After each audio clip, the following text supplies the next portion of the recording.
อเจริญธรรมจงมีแด่นักปฏิบัตินักฟังนักศึกษาทั้งหลายนะครับก่อนแรกก็ผมขอแนะนำตัวผมก่อนผมชื่อหมอหลง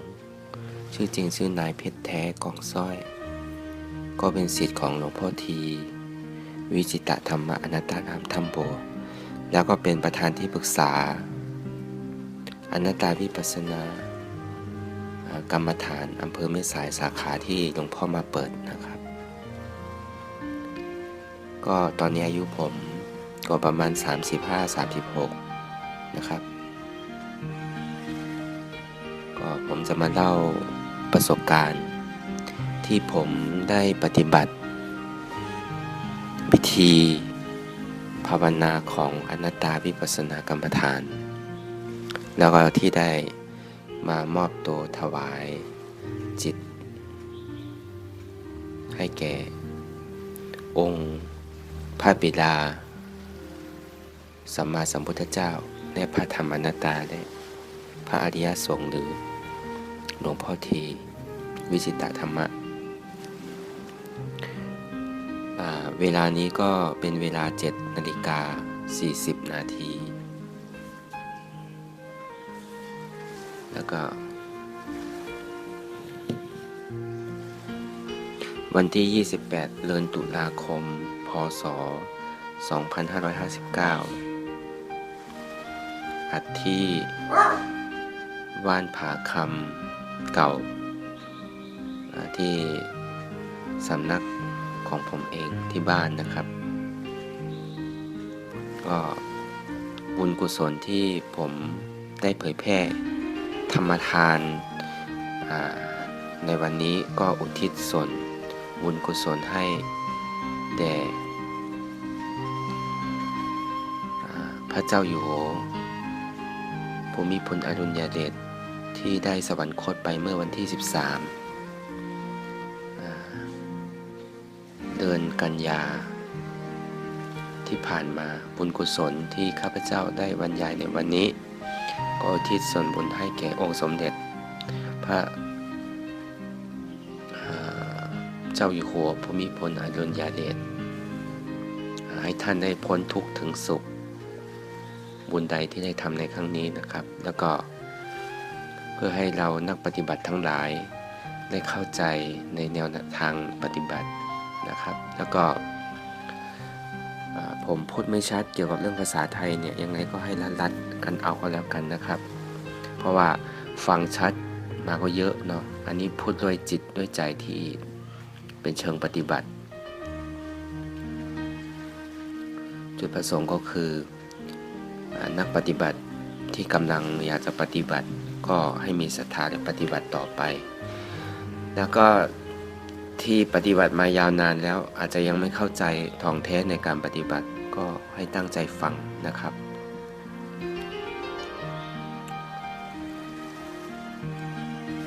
ก่อนที่ผมจะได้พบเจอหลวงพ่อทีวิจิตรธรรมะเมื่อปีพ.ศ. 2556นะครับตอนนั้นหลวงพ่อก็นำคณะลูกศิษย์ทางเชียงใหม่หรือทุกที่ที่เป็นลูกศิษย์ท่านแล้วก็เอาผ้าจีวรหรือเครื่องแททานทั้งหลายที่จะไปทอดกฐินที่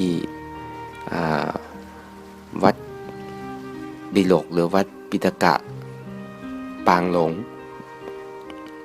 เป็นปริยัตินะครับเขาจะบวชกันตั้งแต่เป็นเณรจนถึงเป็นพระบวชกันตั้งแต่เล็กๆตั้งแต่อายุ8 ขวบ 9 ขวบ 10 ขวบก็มีประมาณ 500-600-700 รูปหรือ1,000 กว่ารูปที่หลวงพ่อจะนำคณะไปแล้วก็ไปทอดกฐินที่วัดปางหลงเป็นศูนย์กลางปริยัติศูนย์การศึกษาเกี่ยวกับเรื่องธรรมะภายปริยัติ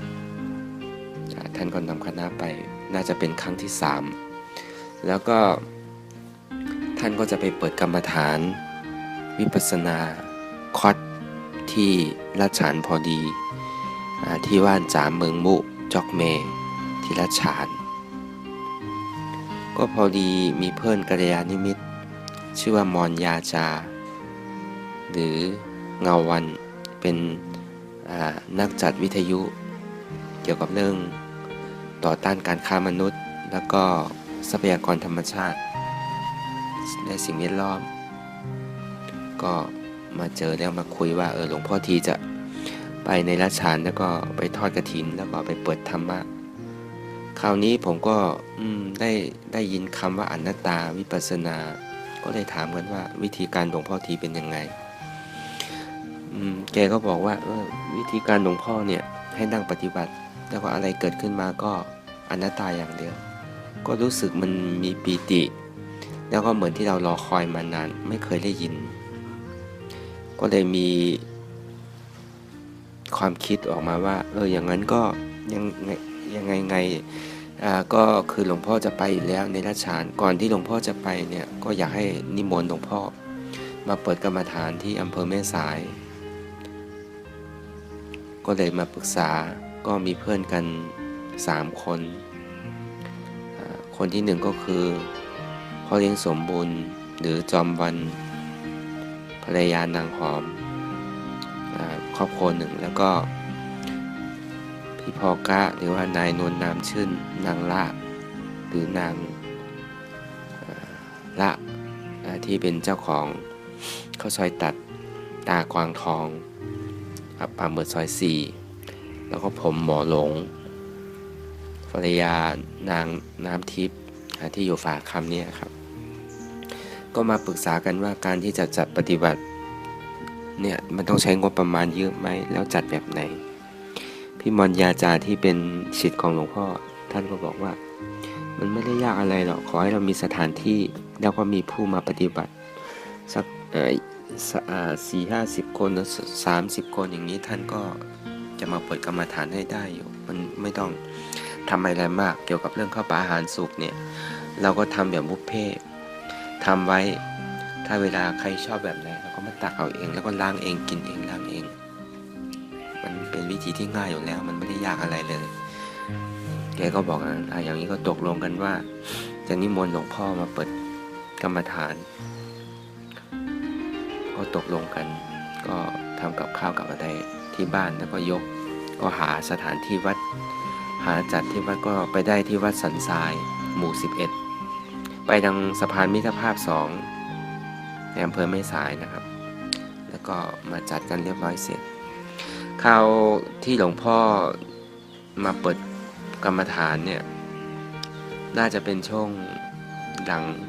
ประมาณสักกลางพฤษภาในปีพุทธศาสนาหรือพ.ศ. พุทธศักราช2556ครั้งแรกครั้งที่1ในอำเภอแม่สายแล้วก็ตอนนั้นมีผู้มาปฏิบัติก็น่าจะราวๆประมาณสัก50-60 คนก็ส่วนใหญ่ก็จะเป็นสุภาพสตรีหรือผู้หญิงเนี่ยจะเยอะผู้ชายนี่ก็จะมีแค่10 กว่าหรือ20เท่านั้นเองก็ตอนนั้นก็หลวงพ่อมาเปิดก็มีคนเข้ากรรมฐานที่บ้านผมก็จะมีให้เขาไปเข้ากรรมฐานก็คือแม่ผมคือแม่หลงแล้วก็ภรรยาน้ำทิพย์ก็ให้เข้าไปเข้ากรรมฐานแต่ผมเนี่ยก็ไม่ได้เข้าเพราะว่าพ่อก็ป่วยอยู่ที่บ้านก็ต้องดูแลพ่อเพราะว่าพ่อก็เป็นอัมพฤกษ์อัมพาตอยู่ไม่มีใครดูแลอีกอย่างหนึ่งก็ต้องตื่นเช้ามาประมาณตี3ตี4เนี่ยก็ต้องขนกับข้าวปลาอาหารสุกที่ทำจากบ้านป่าเหมือดซอย4ที่เป็นลูกน้องของพ่อเลี้ยงข้าวซอยตัดเขาเพราะว่าจะมาทำที่วัดก็มันจะไกลแล้วก็ไม่ค่อยจะสะดวกด้วยแล้วก็ลูกน้องของเขาก็เยอะก็เลยเป็นนั้นว่าทำที่บ้านป่าเหมือดซอย4ที่เป็นลูกน้องของพ่อเลี้ยงเขาผมก็เอาหน้าที่ที่จะไปรับแล้วไปส่งที่วัดก็จะเลี้ยงวันละ2 ครั้ง2 มื้อตอนเช้ากับตอนกลางวันก็ตกลงกันเป็นอย่างนั้นผมก็อาจจะไปมาก็ก่อนครั้งแรกที่หลวงพ่อมาแสดงธรรมเกี่ยวกับเรื่องอนัตตาวิปัสสนาก็หลวงพ่อจะแสดงเกี่ยวกับเรื่อง การที่จะเกิดเป็นคนคนเนี่ยหมายความว่ายังไงแล้วก็คนที่เป็นคนแล้วเนี่ยเป็นมนุษย์นี่เป็นยังไงแล้วก็การที่เป็นมนุษย์แล้วเนี่ยแล้วจะเป็นชาวพุทธที่แท้จริงเนี่ยเป็นยังไงการที่เราทานเนี่ยทานวิสุทธิแล้วก็ทานปรปัตตุปามาสอย่างเงี้ยแล้วก็เกี่ยวกับเรื่องศีลเกี่ยวกับเรื่องการวิธีปฏิบัติแล้วก็เกี่ยวกับเราเป็นชาวพุทธที่แท้จริงหรือเปล่าเอาวิธีแนวทางที่ปฏิบัติท่านก็จะเอาใจล้นๆที่เทศออกมาก็ผมมาฟังดูก็น่าตื่นเต้นแล้วก็ไม่เคยได้ฟังที่ไหนมาเพราะว่าหลวงพ่อจะเทศเกี่ยวกับเรื่องเน้นเรื่องจิตเรื่องใจหรือทำสภาวะความจริงที่มันเทศออกมาด้วยจิตด้วยใจของหลวงพ่อเองผมก็ตั้งใจฟังแล้วก็มีศรัทธาในตัวหลวงพ่อเนื่องจากผมก็อยากจะมาปฏิบัติอยู่แต่ไม่มีใครดูแลพ่อก็ยังเป็นอัมพฤกษ์อัมพาตอยู่ที่บ้านก็เลยมีเวลาตอนไหนผมก็จะมาปฏิบัติเองคราวนั้นก็ปฏิบัติไปตามปกติตื่นเช้ามาผมก็คือเอาวิธีของหลวงพ่อทีเนี่ยวันนั้นเราเปิดกัน9 วัน 9 คืนคอร์สครั้งที่1ที่อำเภอแม่สายวิธีปฏิบัติของหลวงพ่อทีก็คือวัน1 4 ครั้งครั้งละ2 ชั่วโมงตี 4 ถึง 6 โมงเช้าครั้งหนึ่งแล้วก็8 โมงเช้าถึง 10 โมงครั้งหนึ่งแล้วก็บ่ายโมงถึงบ่าย 3ครั้งหนึ่งแล้วก็6 โมงเย็นหรือ18 นาฬิกาถึง8 โมงค่ำหรือ2 ทุ่มครั้งหนึ่งวันละ4 ครั้งครั้งละ2 ชั่วโมงให้นั่งปฏิบัติอย่างเดียวอะไรเกิดขึ้นมาก็อนัตตาอันเดียวขาเจ็บขาไม่มีขาเป็นอัตตาเจ็บนี่มีเจ็บนี่เป็นทุกข์ทุกข์นี่บังคับไม่ได้เป็นอนัตตาให้พิจารณาอย่างนี้ไปเรื่อยๆหลวงพ่อสอนแบบนั้นผมก็ปฏิบัติตอนเช้าก็ไปเอาข้าวเอาอะไรมาเลี้ยงให้ผู้ปฏิบัติแล้วก็พอกลับเสร็จทำธุระกับข้าวอะไรเสร็จเนี่ยผมมีเวลานั่งผมก็จะนั่งตอนเช้านิดหนึ่งแล้วก็จะมีเวลานั่งก็คือตอนค่ำในเวลา6 โมงเย็นถึง2 ทุ่มผมก็จะมีเวลาช่วงนั้นเองที่จะมานั่งปฏิบัติก็นั่งปกติไปเรื่อยๆจนถึงวันที่3วันที่4ก็ถือว่าทุกข์อยู่พอสมควรนะครับเพราะว่าปกติที่เราเคยนั่งกรรมฐานนั่งสมาธิเนี่ยคือไม่ได้มีครูบาอาจารย์สอนก็นั่งไปอย่างนั้นนะครับก็คือพุทโธหรือพุทโธอะระหังหรืออะระหังก็เป็นแนวสมถะให้ส่วนใหญ่ก็จะสวดมนต์หรือนับรูปคำก็ไม่รู้ความหมายก็ทำไปอย่างนั้นแต่อันนี้หลวงพ่อบอกว่าไม่ต้องขยับไม่ต้องดิ้นอะไรมันเกิดขึ้นมาก็ไม่ใช่เราไม่ใช่ของเราบังคับบัญชาไม่ได้เป็นอนัตตาให้พิจารณาอย่างนี้ไปเรื่อยๆก็ถือว่าเป็นทุกข์มากๆเหมือนกันเพราะว่าเราเคยนั่งปฏิบัติก่อนหน้านั้นก็เวลาเราทุกข์มาเราก็สลับไปสลับมาเวลาครึ่งชั่วโมงหนึ่งอย่างเงี้ยมันก็ทนไม่ไหวก็สลับไปสลับมาอันนี้หลวงพ่อให้นั่ง2 ชั่วโมงไม่ให้ขยับก็ถือว่าทุกข์มากๆทรมานมากๆเหมือนกันก็ปฏิบัติไปเรื่อยๆก็คือมันเจ็บมันทุกข์มันทรมานมากๆมันทนเกือบจะทนไม่ไหวแต่ใจอัตตาเนี่ยเรากลัวไงครับก็ไปนั่งข้างๆกะไว้ว่าถ้าสมมุติว่าเรานั่งไปเราทนไม่ไหวเราก็จะได้ลุกจะได้สลับไปแต่อีกใจหนึ่งก็บอกว่าถ้าแบบเป็นใจยังมีอย่างนี้อยู่เนี่ยก็ควรจะไปนั่งตรงกลางเขาตรงหลังเราก็มีคนดูตรงข้างทั้งสองก็มีคนดูตรงข้างหน้าก็เป็นครูบาอาจารย์หรือมีคนดาวรู้อยู่แล้วอย่างนั้นเราก็ต้องตั้งใจแล้วก็ไปนั่งตรงกลาง เราจะไม่ต้องท้อถอยให้ไว้ใจอย่างนั้นก็เอาตามนั้นผมก็ไปนั่งตรงกลางก็ถือว่าทุกข์ทรมานมากๆคราวนี้ก็คือสภาวะธรรมมันเกิดเจ็บก็เจ็บมากๆร้อนก็ร้อนมากๆทุกข์ทรมานอย่างสาหัสมากๆเลยครับเจ็บแสบต้องตอดเนซ่ามันมาถี่เรื่อยๆมันจนทนไม่ไหวน้ำเดินน้ำอะไรมันไหลจนทุกข์ทรมานอย่างมากครับพอร้อนก็ร้อนมากๆพอเย็นก็เย็นมากๆแล้วก็ปฏิบัติไปจนครบอยู่4 วัน4 คืนก็นั่งปฏิบัติไปทุกข์ก็เห็นว่ามันทุกข์ก็พิจารณาเป็นอนัตตาไปเรื่อยๆคราวนี้มันก็ตั้งแต่หัวจนเท้าเนี่ยมันเหมือนมีอะไรน้ำที่มันสาดลงบนหัวจนถึงบนด่างมันเย็นไปทั้งหมดเลยทุกเวทนาที่มันเกิดขึ้นเนี่ยมันหายไปทั้งหมดนะครับพอมันหายเนี่ยมันก็มีใจปีติศรัทธาในธรรมคำสั่งสอนขององค์สมเด็จพระสัมมาสัมพุทธเจ้าและวิธีหลวงพ่อที่มาเทศให้ฟังก็เกิดความศรัทธาพระพุทธพระธรรมแล้วก็เกิดศรัทธาครูอาจารย์ที่มาสอนเราก็อยากจะปฏิบัติได้เลยครับก็อยากจะคุยอยากจะพูดให้ฟังให้คนที่มาปฏิบัติด้วยกันเนี่ยฟังก็มหัศจรรย์เหมือนกันนะจากที่เราทุกข์มากๆทรมานมากๆไม่นึกไม่คิดว่ามันจะหายแล้วมันจะดับไปได้แต่จิตใจมันยังเหมือนเดิมอยู่มันไม่มีอะไรเปลี่ยนแปลงก็ยังมีศรัทธา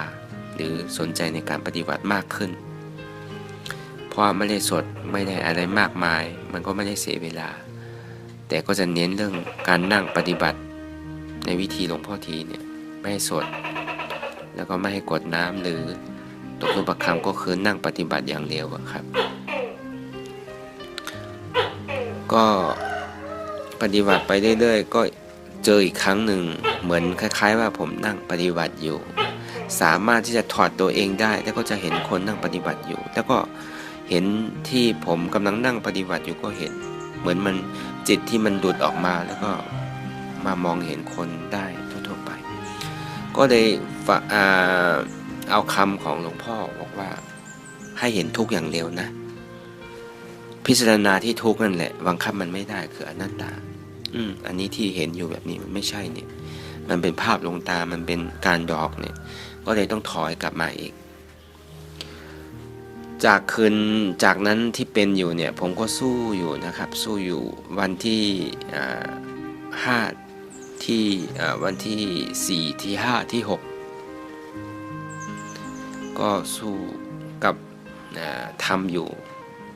3 คืนถัดกันนะครับคืนที่1ก็สู้อยู่ประมาณ4 ชั่วโมงกว่า4 ชั่วโมงครึ่ง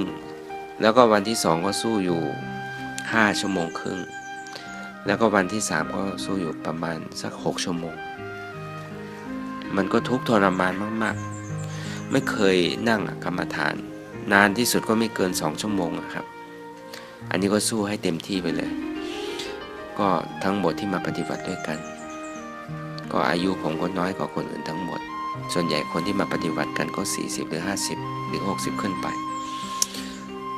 มันเหมือนคล้ายๆว่าเวลาเราสู้เวลานาที่ทุกข์มันเกิดขึ้นมาเวลาเราดูแล้วก็หายไปดูแล้วก็หลับแล้วก็หายไปพอทุกข์มันเกิดขึ้นแล้วพิจารณามันก็หายไปเจ็บหรือเวทนาก็ต้องดูแล้วก็มันจะมีน้ำลายเป็นก้อนๆนะครับที่อยู่ตรงคอก็ต้องดูไม่รู้ว่าจะดูอันไหนดีแล้วก็เวลาเราสู้ไปเรื่อยๆมันก็จะเล็กๆลงแล้วก็หายหลับไปมันเหมือนคล้ายๆมันเหมือนทำมันไม่เกิดมันพิจารณาอย่างไงก็ไม่ได้ก็เลยนึกว่าถ้าเป็นอย่างนี้เนี่ยธรรมะที่บอกธรรมะของพุทธเจ้าสอนไว้เนี่ยนิพพานเนี่ยมันมีจริงไหมเกิดความลังเลสงสัยครูบาอาจารย์เขาเป็นพระอริยะหรือเป็นพระอรหันต์เนี่ยมีจริงไหมเนาะคิดลังเลสงสัยฉันปฏิบัติคนเดียวเนี่ยอาจจะไม่มีเพื่อนปฏิบัติด้วยกันหรือบางทีอยู่ไปมีความ เขาเรียกว่าวิจิกิจฉาหรือความลังเลสงสัยหรือการกลัวปฏิบัติคนเดียวไม่มีเพื่อนเดี๋ยวก็ตกใจหรือกลัวผีอะไรมันทุกสิ่งทุกอย่างที่มันเข้ามาก็เกิดอย่างนี้พอดีกว่าปฏิบัติถึงขั้นนี้แล้วก็ยังไม่เห็นผลนิพพานเลยก็จนปฏิบัติจนไข้ใส่หนาวใส่เป็นบัดเป็นไอเนี่ยพูดไม่ได้เป็นบัดเป็นไอไข้ใส่ก็เลยมาถามเพื่อนก็บอกว่าเธอเป็นหมอเนี่ยเป็นโหราศาสตร์เป็นหมอโหราศาสตร์อาจจะเสกมนต์เยอะหรือว่าอาจจะรู้อะไรแล้วก็ทำให้วิบากหรือกรรมที่อาชีพของเธอทำเนี่ยกรรมตรงนี้เนี่ยมันอาจจะมาทำให้ก็ได้เพื่อนก็พูดอย่างนั้นก็เลยพอไปก่อนในคืนวันนั้นพอตื่นเช้ามาก็ไปกราบเรียนถามหลวงพ่อทีว่าผมปฏิบัติใน 2-3 วันแล้วผมสู้ 4-5 ชั่วโมง 5-6 ชั่วโมงผมก็สู้มาแล้วแต่ก็ธรรมะยังไม่เกิดพิจารณาพอดูไปมันก็หลับมันก็หายไปพอดูไปมันก็หลับมันก็หายไปหลวงพ่อก็พูดบอกว่าเป็นวิจิกิจฉาฉันอยู่คนเดียวฉันไม่มีเพื่อนฉันโกผีธรรมะที่พุทธเจ้ามีจริงไม่มีเนาะเกิดความลังเลสงสัยถ้าเป็นอย่างนี้เนี่ยเสียเวลาเปล่าๆไม่ต้องปฏิบัติแล้วถ้ายังมาคิดอยู่อย่างนี้กลับบ้านไปดีกว่าศรัทธาเขามีศรัทธาที่จะมาทำข้าวปลาอาหารสุกให้เลี้ยงเราวันละ 2 มื้อเราก็มีหน้าที่ที่ต้องหลับตาแล้วก็นั่งกรรมฐานอย่างเดียวยังเป็นไม่ได้ยังฝึกไม่ได้ก็เปลืองข้าวศรัทธาเขาเปล่าๆกลับบ้านไปดีกว่ากลับบ้านไปนอนดีกว่าไม่ต้องมาปฏิบัติแล้วหลวงพ่อก็พูดแบบนี้โอ้โหก็สุดอกสุดใจเหมือนกันเพราะว่าผมก็เป็นดูแลหลวงพ่อที่ต้องดูแลปัดกวาดเพี้ยวหรือดูแลข้าวปลาอาหารสุกให้หลวงพ่อผมเอาหน้าที่ดูแลพ่อด้วยเอาหน้าที่ดูแลหลวงพ่อด้วยเอาหน้าที่ ดูแลคณะศรัทธาที่นักปฏิบัติทั้งหลายที่มาปฏิบัติก็อึ้งอยู่สักพักหนึ่งก็เลยนึกขึ้นมาได้ว่าผู้ที่ติดตามหลวงพ่อทีมาเนี่ยจะเป็นภิกษุณีแม่วิมาลาและแม่ยุ่มเย็นแม่ยุ่มเย็นนี่ยังเป็นแม่ชีอยู่ยังห่มผ้าขาวอยู่นะตอนนั้นแต่แม่วิมาลาเนี่ยเป็นภิกษุณีแล้วก็เลยชวนเพื่อนไปกราบเรียนถามแม่ครับลูกอยากจะถามธรรมะที่ลูกมาปฏิบัติก็สู้อยู่หลายวันแล้ว3 วันถัดกันจนเป็นไข้เป็นหนาวใส่พูดไม่ได้พูดออกไม่ได้เลยครับแม่ผมมีธรรมะที่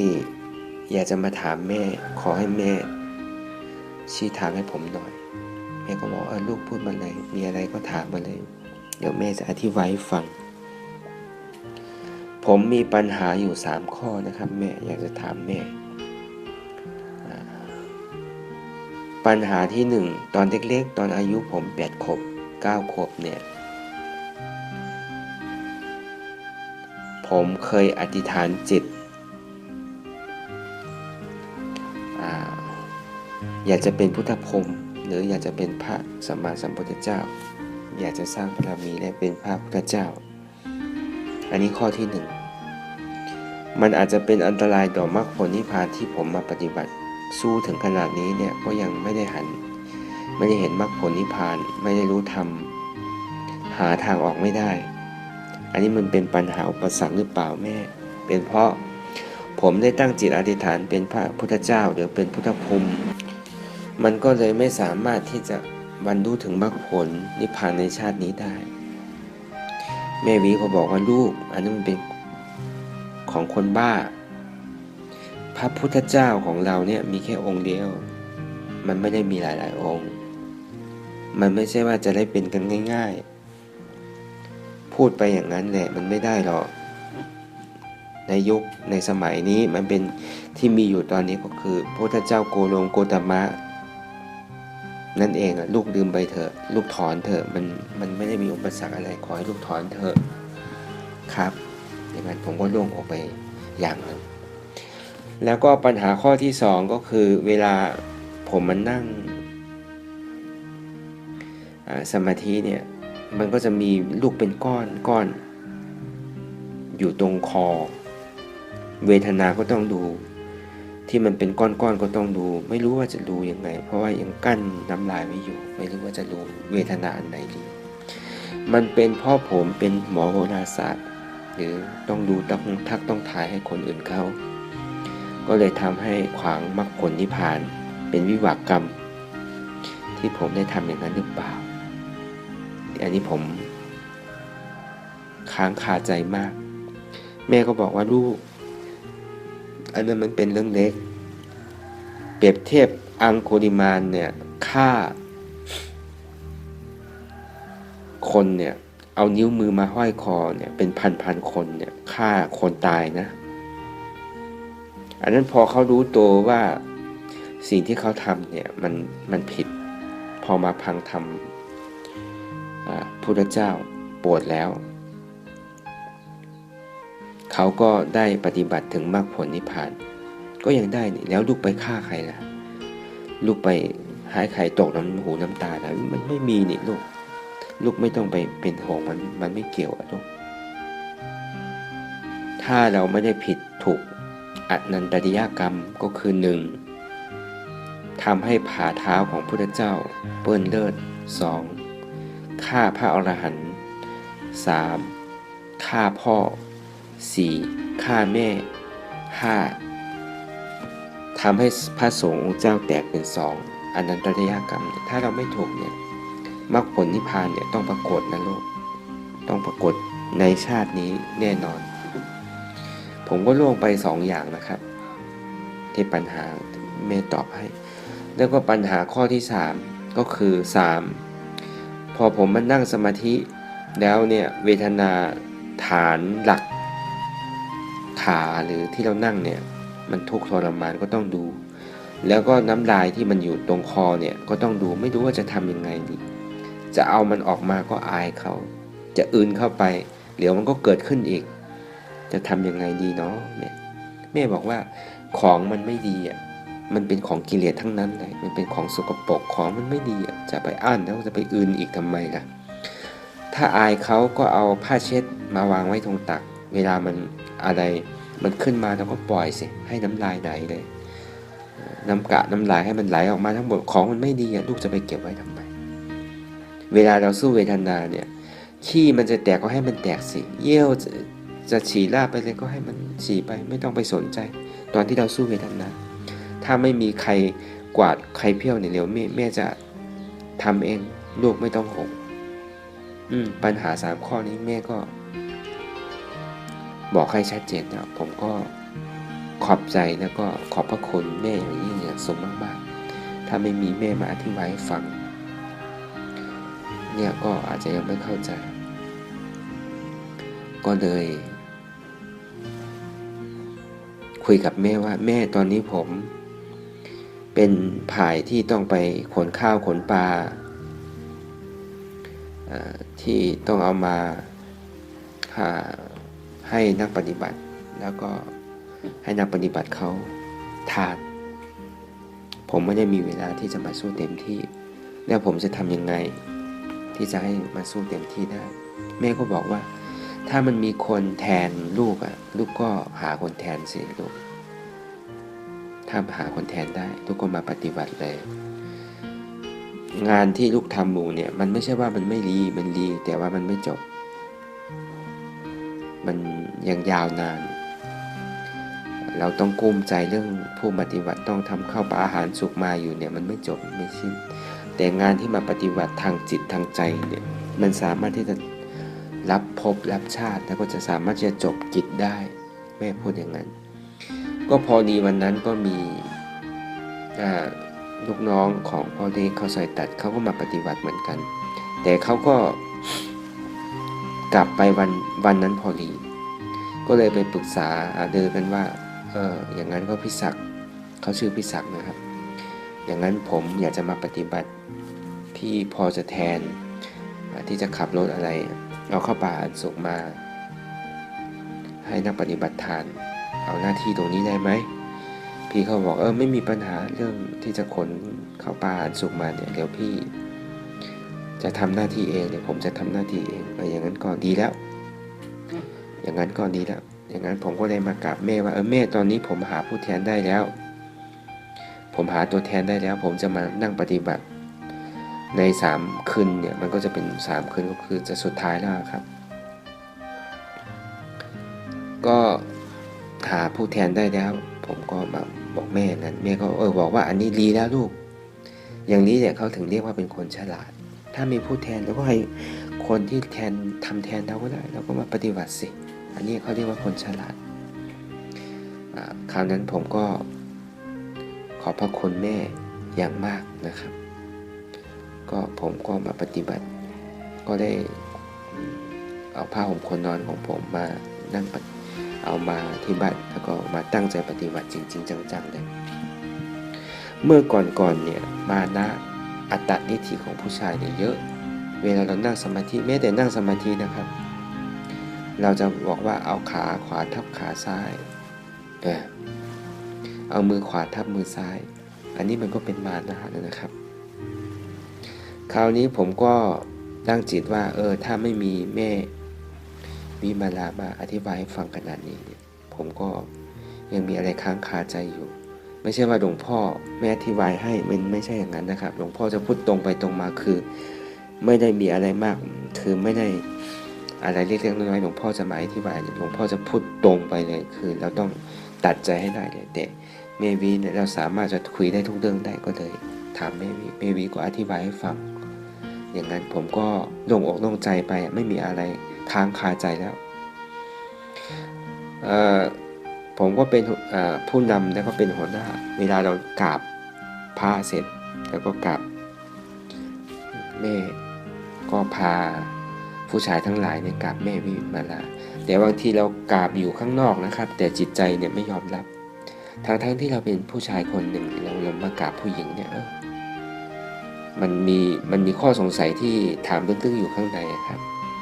คราวนี้แม่อธิบายฟังอย่างนี้แล้วผมก็เกิดศรัทธานึกขึ้นมาได้ว่าพระอริยเจ้าหรือพระอรหันต์เนี่ยไม่มีหญิงไม่มีผู้หญิงไม่มีผู้ชายถ้าใครกล้าหาญถ้าใครอยากจะปฏิบัติผู้หญิงก็ได้ผู้ชายก็ได้ผมก็เลยตั้งจิตอธิษฐานกราบด้วยจิตด้วยใจด้วยไม่ได้ยึดว่าเป็นผู้หญิงก็ขอขมาไปในตัวว่าสิ่งไหนที่ข้าพเจ้าได้ทำผิดไปแล้วเรื่องมโนกรรมวจีกรรมกายกรรมก็ดีข้าพเจ้าได้ตั้งจิตอธิษฐานได้ระลึกผิดไปก็ขอให้แม่วิมาลาอภัยให้ผมอย่าให้มันเป็นอันตรายการขวางมรรคผลนิพพานเธอผมก็ตั้งจิตอย่างนี้แล้วก็ยดหย่อนมาหน้าของตัวเองแล้วก็กราบแม่วิมาลาแล้วก็กราบแม่ยุ่มเย็นที่ติดตามหลวงพ่อมาด้วยจิตด้วยใจจริงๆแล้วก็คราวนี้ผมก็มาเปลี่ยนท่านั่งปฏิบัติจากที่เรานั่งปฏิบัติเอาขาขวาทับขาซ้ายนั้นผมก็มานั่งเอาขาซ้ายทับขาขวาเอามือซ้ายทับมือขวาให้เกียรติผู้หญิงให้เกียรติแม่เขาว่าพระอริยเจ้าหรือพระอรหันต์เนี่ยไม่ได้มีผู้หญิงหรือผู้ชายผู้หญิงถ้ากล้าก็สามารถที่จะทำได้เหมือนกันก็คิดอย่างนั้นและนึกอย่างนั้นนะครับก็ระลึกอย่างนั้นนะครับว่าให้เกียรติผู้หญิงคราวนี้ก็มาหลับตาเนื้อเปิดตาปัญญานั่งปฏิบัติในน่าจะเป็นคืนวันที่7ก็ปฏิบัติมาเรื่อยๆคืนวันที่7พอเราย่อหย่อนมานะของตัวเองยึดมั่นว่าเป็นผู้ชายหรือเป็นผู้หญิงไปยึดมั่นอย่างนั้นผู้ชายเนี่ยมันจะยึดว่าตัวเองเป็นผู้ชายตัวเองเก่งก็จะยึดถืออย่างนี้อยู่ตลอดแต่เราก็ปลดปล่อยมานะตรงนั้นลงได้ ก็นั่งหลับตาเนื้อเปิดตาปัญญาพิจารณาในรูปธาตุนามธาตุในขันธ์ของเรานี่แหละก็พิจารณาพอนั่งหลับตานี่ธรรมะเกิดขึ้นทันทีนะครับธรรมะก็คือมันส่งผลคือสภาวะของธาตุลมเจ็บแสบต้งตอดเนตรซ่านเนี่ยมันทุกข์ทรมานอย่างมากมันเหมือนเราไปนั่งอยู่ภูเขานะครับบนภูเขาแหลมความเจ็บปวดของมันเนี่ยธาตุลมที่มันทำงานธาตุไฟก็มันเหมือนว่าร้อนก็ร้อนสุดๆมันเหมือนเรานั่งมอเตอร์ไซค์แล้วก็เอาขาไปถูกโดนท่อไอเสียแล้วก็เอามาหิงถ่าน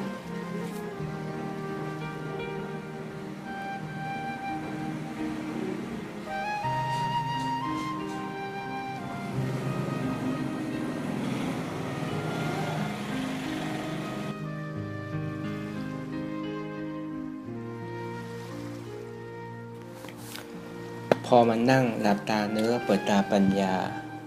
พิจารณาในรูปธาตุนามธาตุที่เราปฏิบัติพอยึดหย่อนมานะของผู้ชายเสร็จเรียบร้อยก็เห็นสภาวะธาตุลมที่มันกำลังทำงานอยู่คือเจ็บแสบต้งตอดเหน็ดสั้นมันทำงานของมันอยู่เรื่อยๆก็คือคล้ายๆว่าเหมือนเราไปนั่งบนภูเขาแล้วก็เหมือนมีเหล็กแหลมๆหรือมันมีอะไรคมๆที่กำลังแทงอยู่เป็นร้อยเป็นพันเล่มกำลังทำงานแล้วก็แทงอยู่มันก็ทำงานของมันไปเรื่อยๆทุกทรมานมากแล้วก็คล้ายๆว่ามันเหมือนมีคนกำลังเหมือนผ้าริ้วที่เรากำลังซักแล้วก็เหมือนมันกำลังบีดเหมือนเชือกครับมันกำลังดึงกำลังบีดอยู่มันเจ็บแสบต้งตอดเนตรซ่านเนี่ยมันกำลังทำงานของมันอยู่อันนี้เป็นลักษณะของธาตุลมที่เห็นอยู่เราก็อนัตตาทุกข์ที่มันเกิดขึ้นมาก็อนัตตาอยู่เรื่อยๆแล้วก็พอมันร้อนมันแสบทั้งเจ็บทั้งแสบความแสบหรือความร้อนของมันเนี่ยมันเหมือนคล้ายๆว่า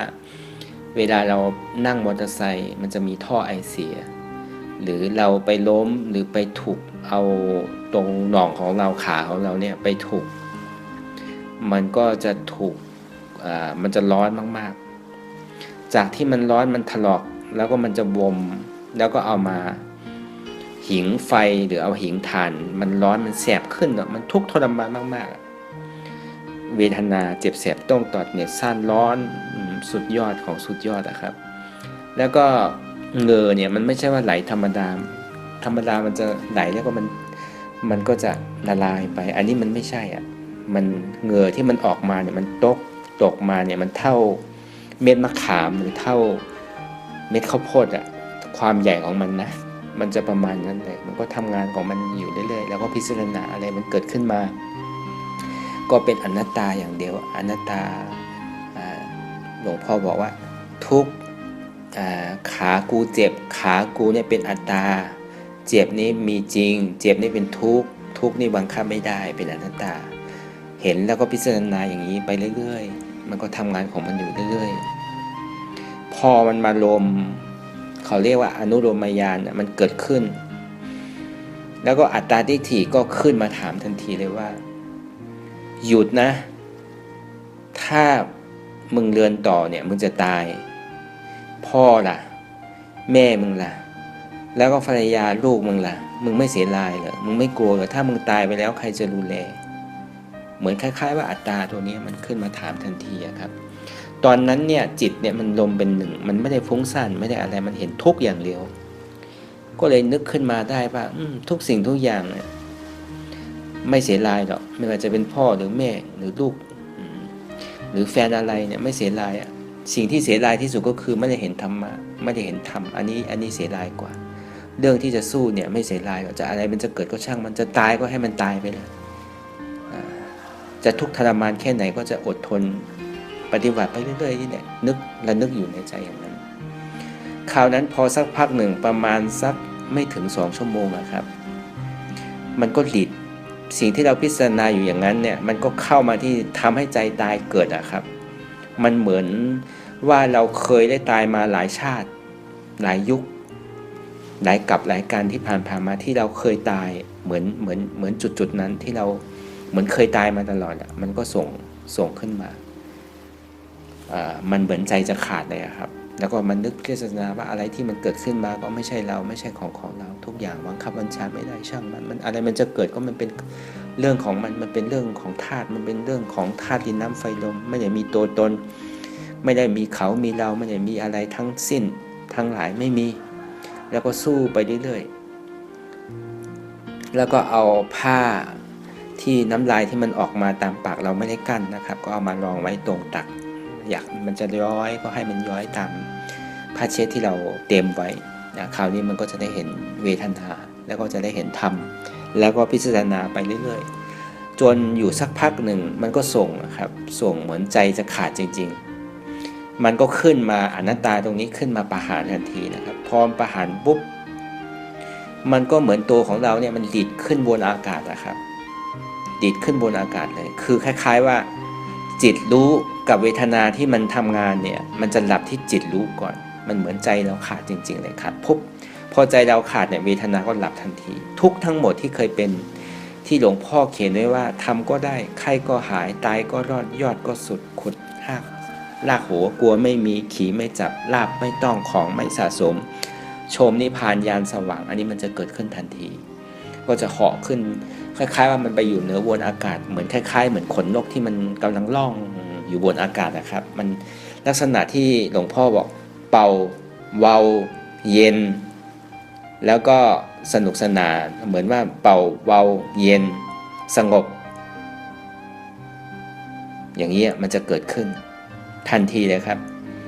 ก็ไปพิจารณาอะไรทางวันออกวันตกหรือพิจารณาไปทุกเรื่องพิจารณาเรื่องอะไรทุกอย่างที่มันไม่ดีก็พิจารณาทั้งหมดแต่มันไม่เห็น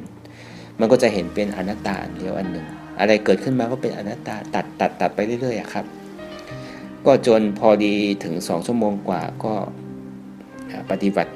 เสร็จกันพอดีคราวนี้ก็มันดีใจมากๆมันมีความสุขมากๆนะครับความสุขมันเนี่ยมันเปรียบเทียบได้ขนาดไหนเปรียบเทียบได้ที่ว่าถ้าเราเป็นเนรเล็กๆเนี่ยทางรัชฉานเนี่ยจะมีถ้าเป็นเนรเล็กๆตอนที่จะดีใจที่สุดก็คือบวชเป็นสังรองหรือบวชเป็นสามเณรหรือบวชนาคคล้ายๆว่าทางไทยก็จะบวชนาคอันนั้นจะมีความสุขสำหรับผู้ชายนะครับแล้วก็2ก็คือกำลังก่อนที่จะแต่งงานได้แต่งงานแล้วอันนี้ก็มีความสุขแล้วก็คนที่เคยติดคุกติดตารางเนี่ยถ้าออกมาเนี่ยอันนี้ก็มีความสุขที่ได้มาเนี่ยมันเหนือนั้นอีกมันมีความสุขมันบอกไม่ถูกครับก็มันแตกต่างยังไงคือตอนนี้จิตมันเริ่มเปลี่ยนแปลงแล้วจิตมันเริ่มเปลี่ยนแปลงแล้วก็คือมันเปลี่ยนแปลงครั้งใหญ่ในชีวิตที่เคยเป็นมาก็คือพอธรรมะมันบังเกิดประหารเรียบร้อยแล้วก็ลมไข้ลมเป็นหวัดเป็นไอที่ป่วยที่ไข้เนี่ยมันหายไปทั้งหมดไม่รู้มันหายไปไหนครับจิตมันรวมเป็นอันหนึ่งอันเดียวทุกอย่างที่มันเกิดขึ้นมาเนี่ยมันเป็นอนัตตาตัดไปด้วยอัตโนมัติเป็นอย่างนี้อยู่เรื่อยๆครับแล้วก็ปฏิบัติแล้วก็ข้าวก็ไม่กินก็ไม่เป็นไรมันเหมือนอิ่มไว้ตลอดนอนก็เหมือนกันนะครับนอนแป๊บเดียวก็มันเหมือนอิ่มไปแล้วครับมันเหมือนได้พักผ่อนมานานพอนานมากๆแล้วลักษณะมันจะเป็นอย่างนั้นเบาเย็นสงบนอนไม่หลับประมาณนี้ครับพอเว้าไปทั้งหมดเลยก็อันนี้เป็นคือธรรมะที่เราประสบมันก็เปรียบเทียบว่ามันเหมือนคล้ายๆว่าปุถุชนนั้นมันเหมือนสุนัขที่ยังไม่รู้ขี้หรือรู้ของโสโครกก็กำลังกินแล่มหรือกำลังกินอยู่สิ่งของที่ไม่รู้ว่ามันเป็นขี้มันเป็นของสกปรกเป็นอุจจาระก็ยังกินอยู่เรื่อยแต่พอมันกินอยู่เรื่อยคราวนี้มันรู้แล้วมันไม่กินแล้วครับขี้ตรงนั้นลักษณะขี้ตรงนั้นมันไม่กินแล้วแต่มันไม่กินมันก็ยังเดียอยู่ทั้งที่รู้ว่ามันเป็นขี้ก็ยังเดียอยู่แต่ว่าจิตที่มันเป็นอยู่อย่างนั้นเนี่ยคือมันจะเลียของมันมันไม่ได้ไปเลียของคนอื่นคือมันเลียของที่มันมีอยู่แล้วจะทำให้ผิดศีลกาเมเนี่ยไม่มีแล้วบางทีปุถุชนเนี่ยน่ากลัวอัตตาตรงนี้น่ากลัวมากๆบางทีเรากอด ภรรยากอดสามีเราอยู่จิตเรายังไปนึกถึงผู้อื่นนึกถึงคนอื่นก็ยังมีเยอะมากครับอันนี้มันก็จะเป็นอย่างนั้นลักษณะว่าเหมือนสุนัขตัวหนึ่งมันเคยกินขี้แต่รู้ว่ามันเป็นขี้มันก็ไม่กินแล้วคราวนี้มันก็จะเลียขี้แต่มันก็เลียของมันเองมันก็เป็นลักษณะแบบนี้เวลาในระยะเวลาครั้งที่หนึ่งที่เปิดคอร์สวิปัสสนากรรมฐานที่วัดสันทรายหมู่11เป็นอย่างนั้นมาอยู่ในระยะเวลา6เดือนนะครับเวลาอะไรมันเกิดขึ้นมาไม่ว่าทางเสียงในอายตนะทั้งหมดทั้งเสียงทั้งรูปทั้งกลิ่นทั้งรสทั้งสัมผัสแล้วก็อารมณ์ธรรมเนี่ยมันก็จะตัดทันทีเลยว่าเป็นอนัตตามันก็จะหลับหายไปทันทีก็ลักษณะแบบนี้เนี่ยมันก็จะเป็นอย่างนี้มาตลอดแล้วก็ตั้งแต่ผมได้ครั้งแรกที่วัดสันทรายเนี่ยคือไม่ได้ละนะครับก็เวลากลับมาบ้านก็มานั่งปฏิบัติจากที่เราเอาซ้ายมาขวาขึ้นสูงหน่อยนะครับเอาซ้ายมาขวาแล้วคราวนี้ก็มาฝึกนั่งขัดเพชรก็2ชั่วโมงตอนค่ำๆก็ปฏิบัติแล้วประมาณ6โมงหรือถึง2ทุ่มบางทีก็จะนั่ง1ทุ่มถึง3ทุ่ม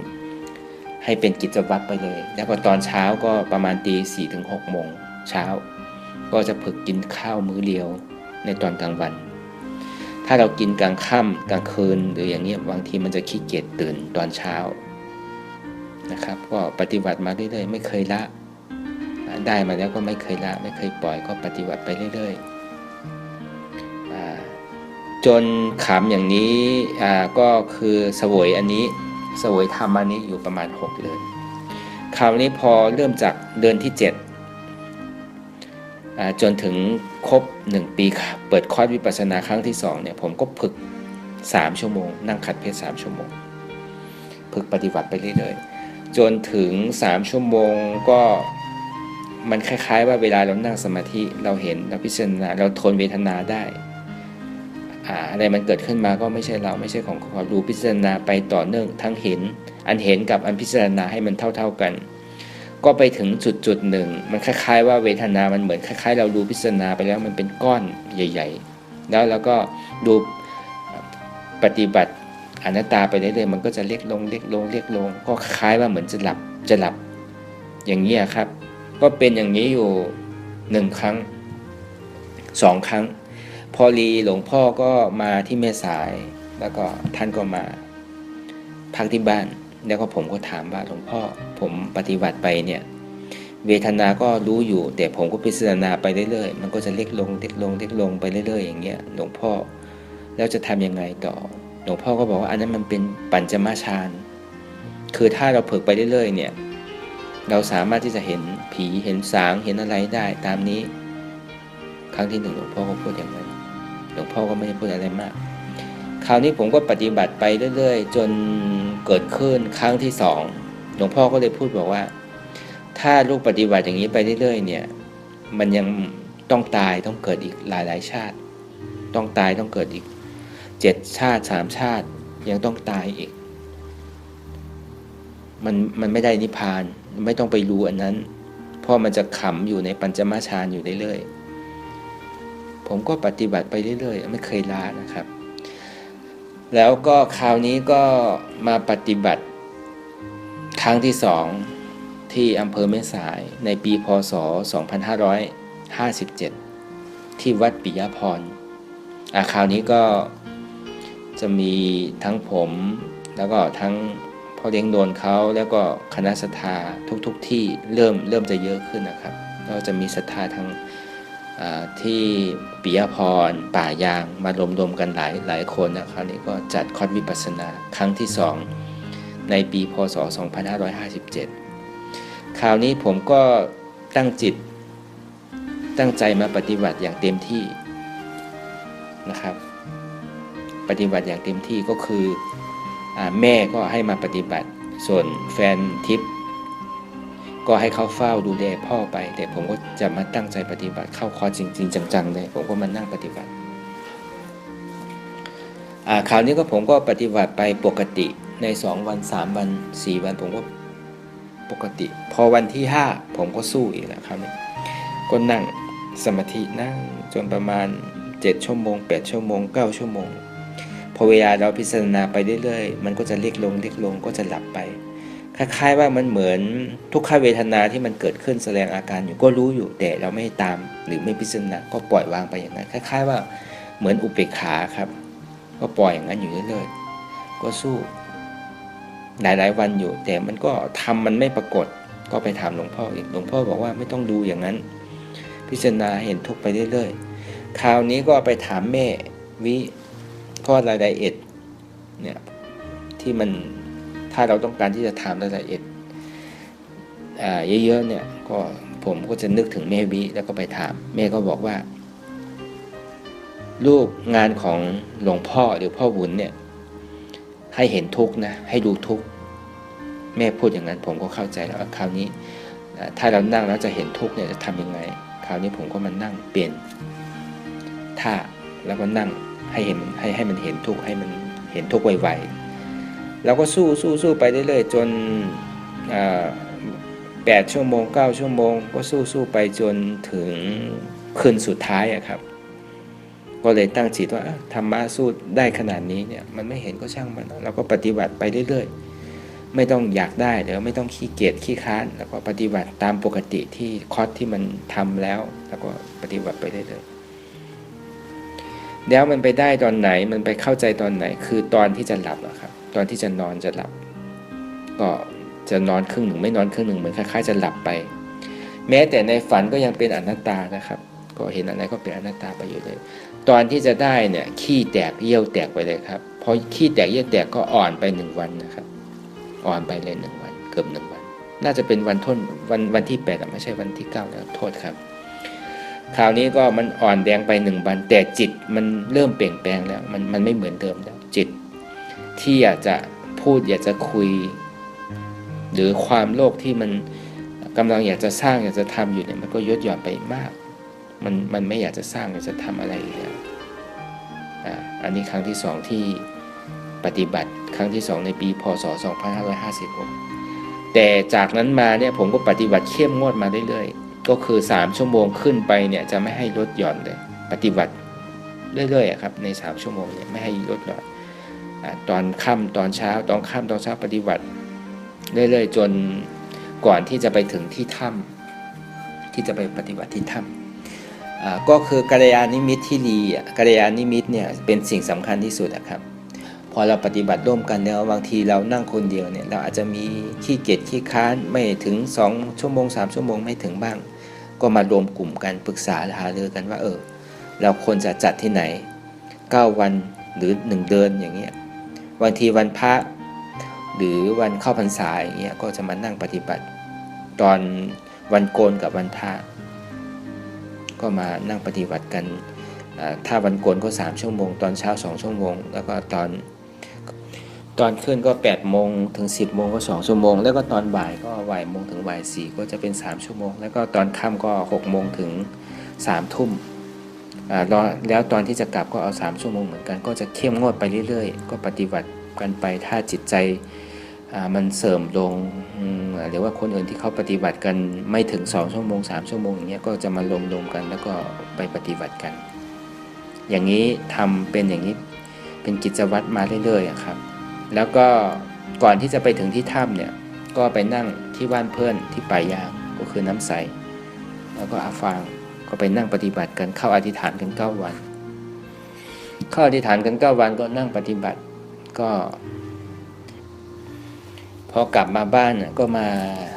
นอนแล้วก็เห็นนิมิตมันคล้ายๆเหมือนอายุตอน15-16อย่างเงี้ยมันขึ้นไปเมืองหนึ่งมันคล้ายๆเมืองนั้นมันมีอยู่5 เมืองหรือ5 ประเทศก็ไม่รู้ว่าเป็นเมืองอะไรก็ขึ้นไปต่อเมืองนั้นเนี่ยมันจะเป็นเมฆเต็มไปหมดเลยครับแล้วก็ไปดูก็เขากำลังสร้างปราสาทสวยงามมากๆเลยครับแล้วก็จะมีป้ายของพระพุทธรูปหรือป้ายของชื่อของพระพุทธเจ้า28 องค์ก็ไปถามเขาว่าเป็นอะไรเขาบอกว่าเป็นป้ายของพระพุทธเจ้าแต่ไม่ได้มีรูป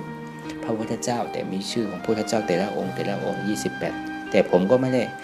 อ่านดูว่าเป็นพระองค์ไหนบ้างก็เห็นว่ามันมี28แล้วก็เขาจะไปเอาดอกไม้สวรรค์ดอกไม้อะไรไม่รู้หอมมากๆครับแล้วก็เอามาวางบูชาทุกๆวันพระเขาพูดอย่างนั้นก็เลยถามว่าปราสาทหลังนี้เนี่ยสร้างให้ใครเขาก็บอกว่าสร้างให้ท่านนั่นแหละเมืองมนุษย์เนี่ยมันไม่ดี มันเป็นทุกข์มากๆมันไม่สนุกสนานเหมือนเมืองนี้ท่านทำภารกิจของท่านเสร็จเนี่ยท่านก็ควรจะกลับได้แล้วไม่ควรที่จะอยู่แล้วอันนี้สร้างของท่านใกล้จะเสร็จแล้วเขาก็พูดอย่างนั้นผมก็เลยคล้ายๆตอนที่ผมไปเนี่ยมันเหมือนคล้ายๆว่าเรานุ่งเครื่องอะไรเครื่องคล้ายๆเหมือนกษัตริย์คล้ายๆเหมือนอะไรที่มันเป็นแก้วเป็นแสงเต็มไปหมดอะครับก็เห็นลักษณะแต่มันเป็นชุดขาวแล้วก็มีเพชรขาวๆอยู่เต็มไปหมดเลยก็ประมาณนั้นนะครับแล้วก็คราวนี้ผมก็ตื่นมาพอดีทางถ้ำก็รู้สึกว่าหลวงพ่อจะป่วยไม่ค่อยสบายก็ส่งข่าวมาว่าตอนนี้พ่อไม่สบายหลวงพ่อป่วยไม่สบายก็เลยปรึกษาเธอกันใน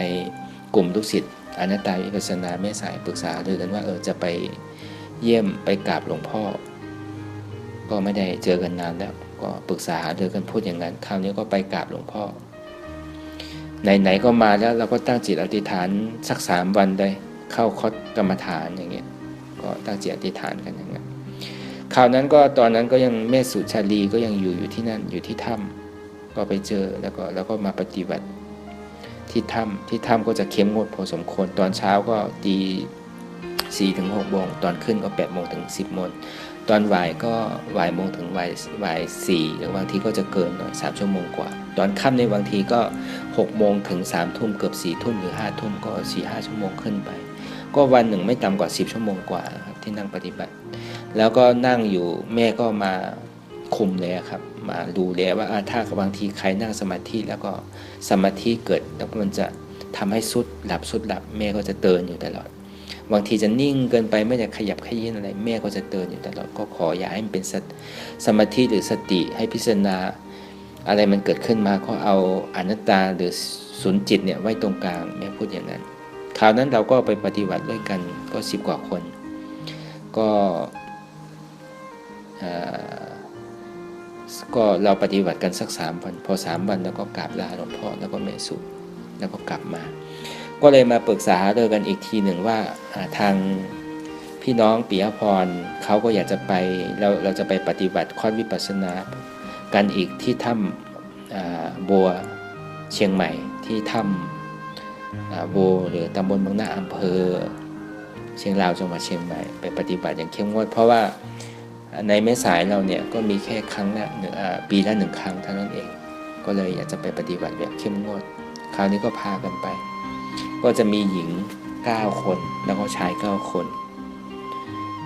ทางแม่สายเราแล้วก็ทางแฟนแล้วก็หลายครอบครัวนะครับที่ไปปฏิบัติกันคราวนี้ก็ปฏิบัติไปเรื่อยๆก็มันก็เข้มงวดเรื่อยๆครับเข้มงวดไปเรื่อยๆปฏิบัติก็พยายามนั่งขัดเพชรให้เห็นทุกนานๆให้เห็นทุกไวๆจนนั่งท่าไม่มีครับขาซ้ายทับขาขวาก็นั่งแล้วขาขวาทับขาซ้ายก็นั่งแล้วก็นั่งขัดเพชรต่ำก็นั่งแล้วนั่งขัดเพชรสูงก็นั่งปฏิบัติกำลังนั่งปฏิบัติกันอย่างเข้มงวดคือพอถึงครบ3 วันเนี่ยจิตเราอยู่กับที่จิตเป็นสมาธิแล้วอยู่กับที่แล้วก็พิจารณาไปเรื่อยๆพอเราพิจารณาไปเรื่อยๆมันก็จะเล็กลงแล้วก็หลับหายไปเล็กลงแล้วก็หลับหายไปคือทำมันไม่ส่งอะครับผมก็นั่งขัดเพชรประมาณ5 ชั่วโมง 6 ชั่วโมงตอนที่สู้เนี่ยมันไม่เท่าไหร่เวลาเราปลดปล่อยแล้ววางขาลงเนี่ยโอ้โหมันทุกข์ทรมานมันเหมือนหนูเกลียวหรือหนูเนี่ยมันชามันขึ้นอะมันหลีดอะครับตั้งแต่ปลายเท้าถึงบนหัวเข่าเนี่ยมันจะหลีดขึ้นโอ้มันทุกข์ทรมานมากๆก่อนที่ผมจะมาปฏิบัติที่ถ้ำนี่ก็ที่บ้านก็เคยสู้มา3 วันถัดกันวันหนึ่งสู้อยู่5 ชั่วโมง 6 ชั่วโมงแล้วก็7 ชั่วโมงตอนที่เราสู้เนี่ยมันไม่เห็นทุกข์แต่พอเราปลดปล่อยแล้วเนี่ยโอ้โหมันดิดตั้งแต่ปลายเท้าถึงหัวเข่าพิจารณายังไงก็เอาไม่อยู่เวลาเราตอนที่เราหยุดแล้วมันจะมาลักษณะแบบนั้นเราพิจารณายังไงก็ไม่ได้ก็นอนดับไปก็หายไปอย่างที่ถ้ำก็เหมือนกันนะทำอย่างนี้อยู่เรื่อยๆคราวนี้ก็เกิดความสงสัยก็ไปถามแม่ยุ้มเย็นนะครับแม่ครับผมปฏิบัติแล้วก็สู้มา7 ชั่วโมงในวันที่4ที่5ที่6ผมสู้มาขนาดนี้แล้วเนี่ยมันทำยังไม่ส่งมันเป็นเพราะอะไรมันเหมือนมีอะไรที่ผิดปกติแล้วคิดอยู่ในใจอย่างนั้นตอนนี้ผมมีหนี้มีภาระอยู่คือเรื่องตึกที่ต้องผ่อนอยู่15 ปี มันเหมือนคล้ายๆเวลาเราปฏิบัติไปเนี่ยมันเหมือนจิตเราเนี่ยไปอยู่ตรงนั้นอยู่แล้วจะทำยังไงดีแม่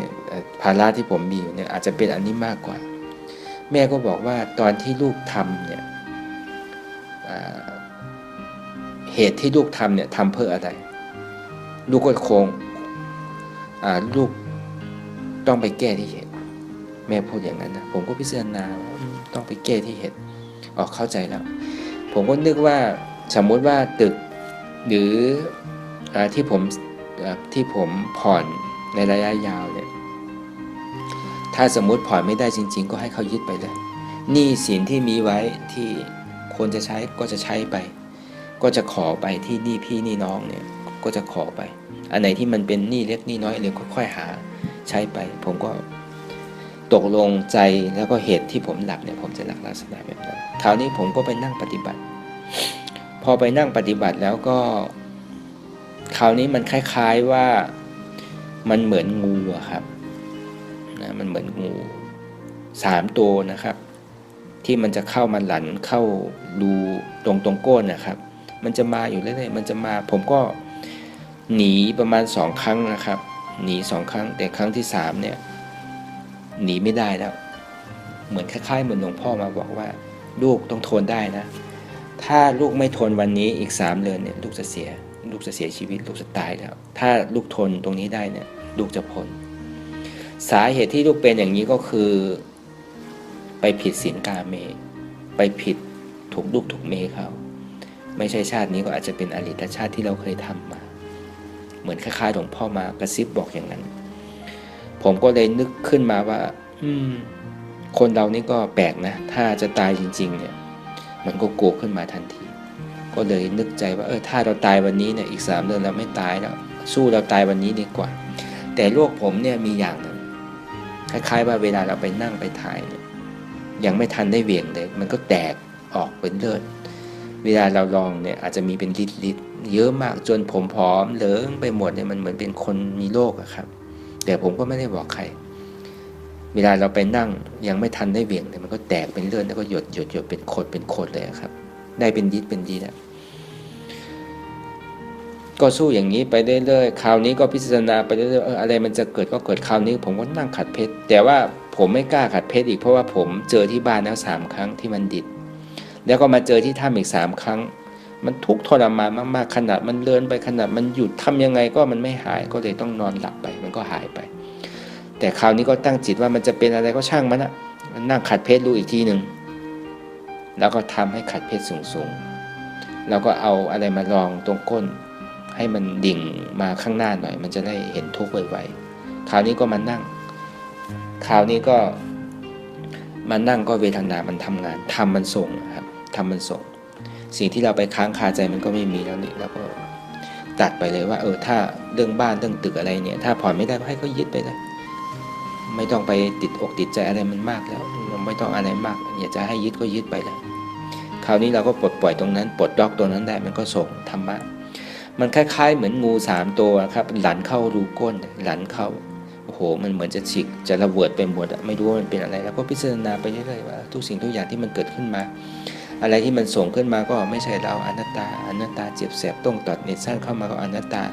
หนักเบาอ่อนแข็งก็อนัตตาร้อนหนาวก็อนัตตาเกิดดับก็อนัตตาอะไรเกิดขึ้นมาก็อนัตตาอย่างเดียวครับพิจารณาไปอย่างนี้คราวนี้มันก็หลั่นออก3 ตัวนะครับมันเหมือนคล้ายๆว่าเหมือนจะหลดหรือเหมือนดอกไผ่ที่มันหลั่นออกทีเดียวกัน3นะครับ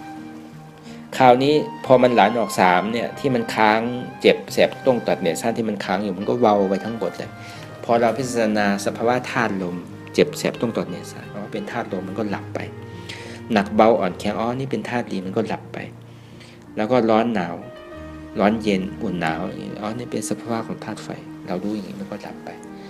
เอาพวกนี้มาเกาะกลุ่มแล้วก็แตกแยกนี่เป็นสภาวะของธาตุน้ำพิจารณาไปอย่างนี้อยู่เรื่อยๆประมาณ11 ชั่วโมงครึ่งนะครับนั่งขัดเพชรตั้งแต่เที่ยงวันจนถึง11 โมงครึ่งตอนกลางคืน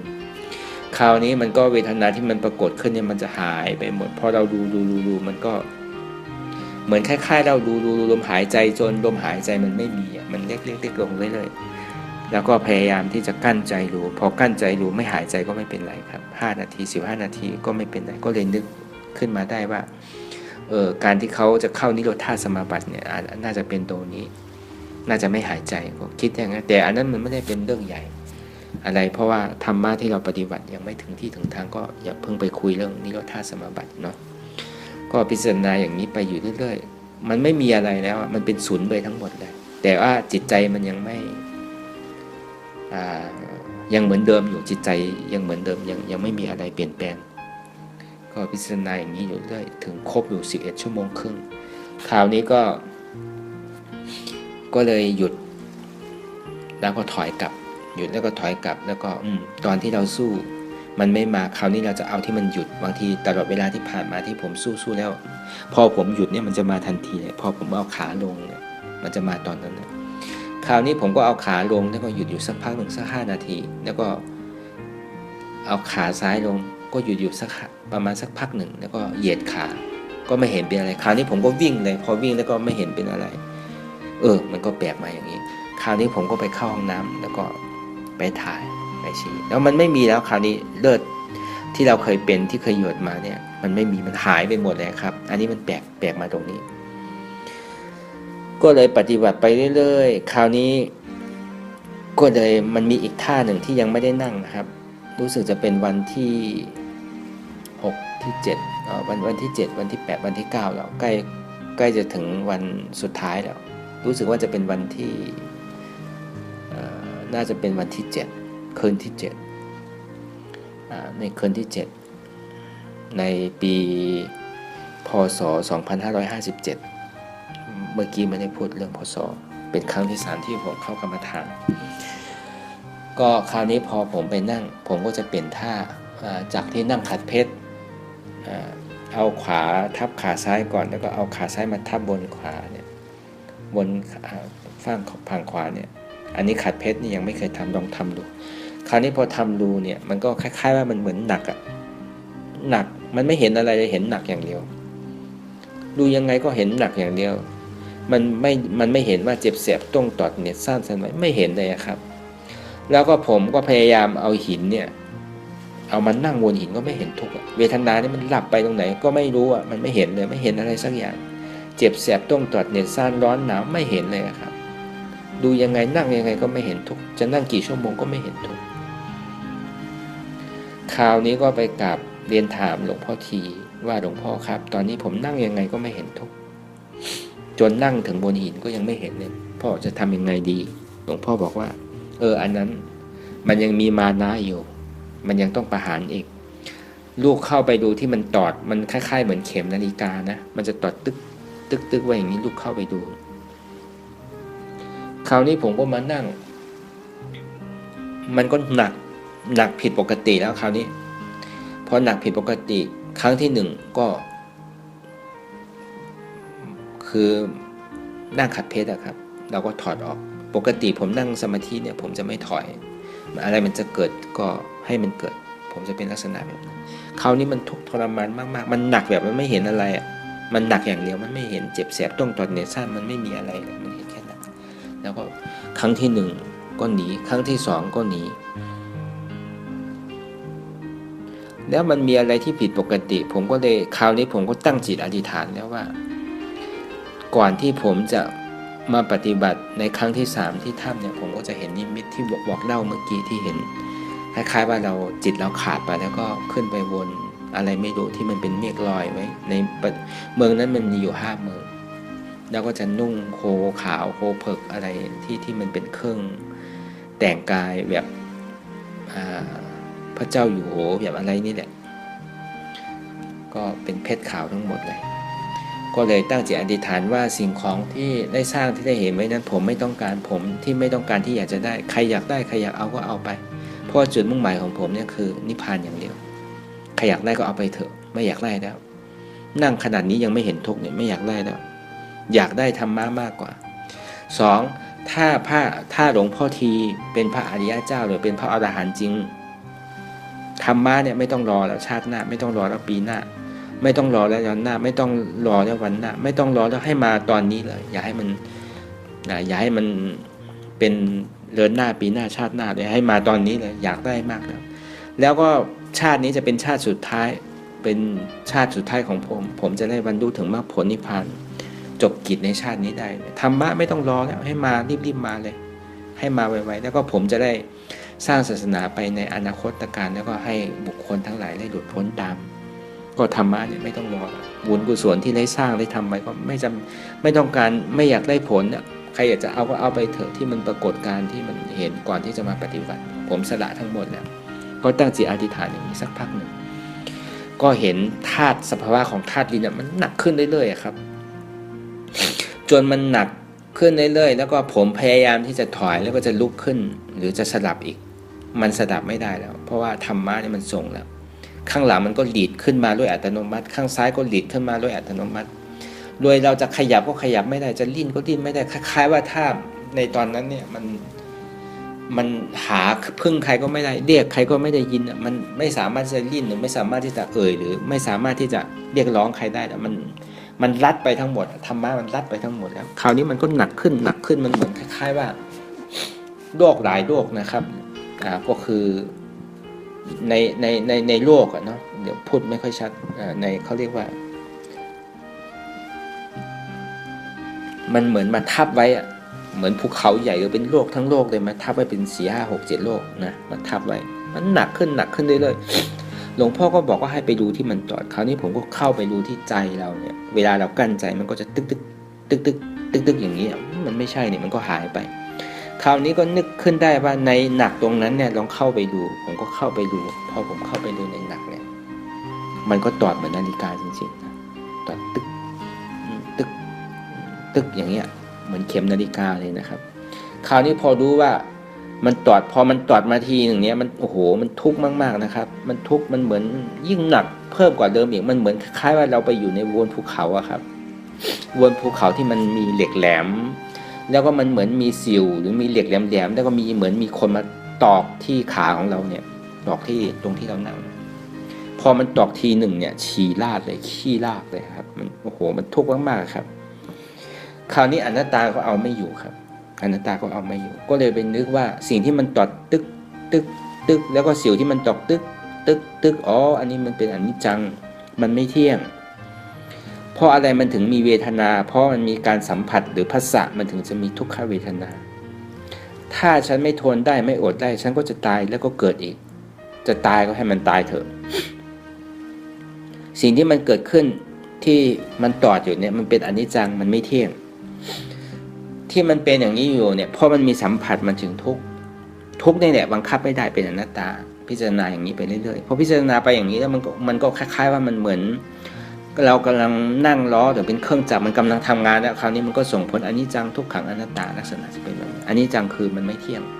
สิ่งของที่มันไม่เที่ยงนั่นแหละมันเป็นทุกนั่นแหละบังคับไม่ได้เป็นอนัตตามันก็พิจารณาไปอย่างนี้เรื่อยๆแล้วก็ปฏิจจสมุปบาทก็ทำงานของมันไปเรื่อยๆพอเรารู้ว่าฉันไม่อยากจะตายอีกแล้วฉันกลัวที่จะตายอีกแล้วอะไรมันจะเกิดก็ช่างมันเถอะจะตายก็ให้มันตายไปเถอะฉันไม่กลัวแล้วมันก็ทำงานของมันแล้วก็พิจารณาในอนิจจังทุกขังอนัตตามันก็ไปเรื่อยๆในอนัตตาอันเดียวก็เอาไม่อยู่แล้วตอนนั้น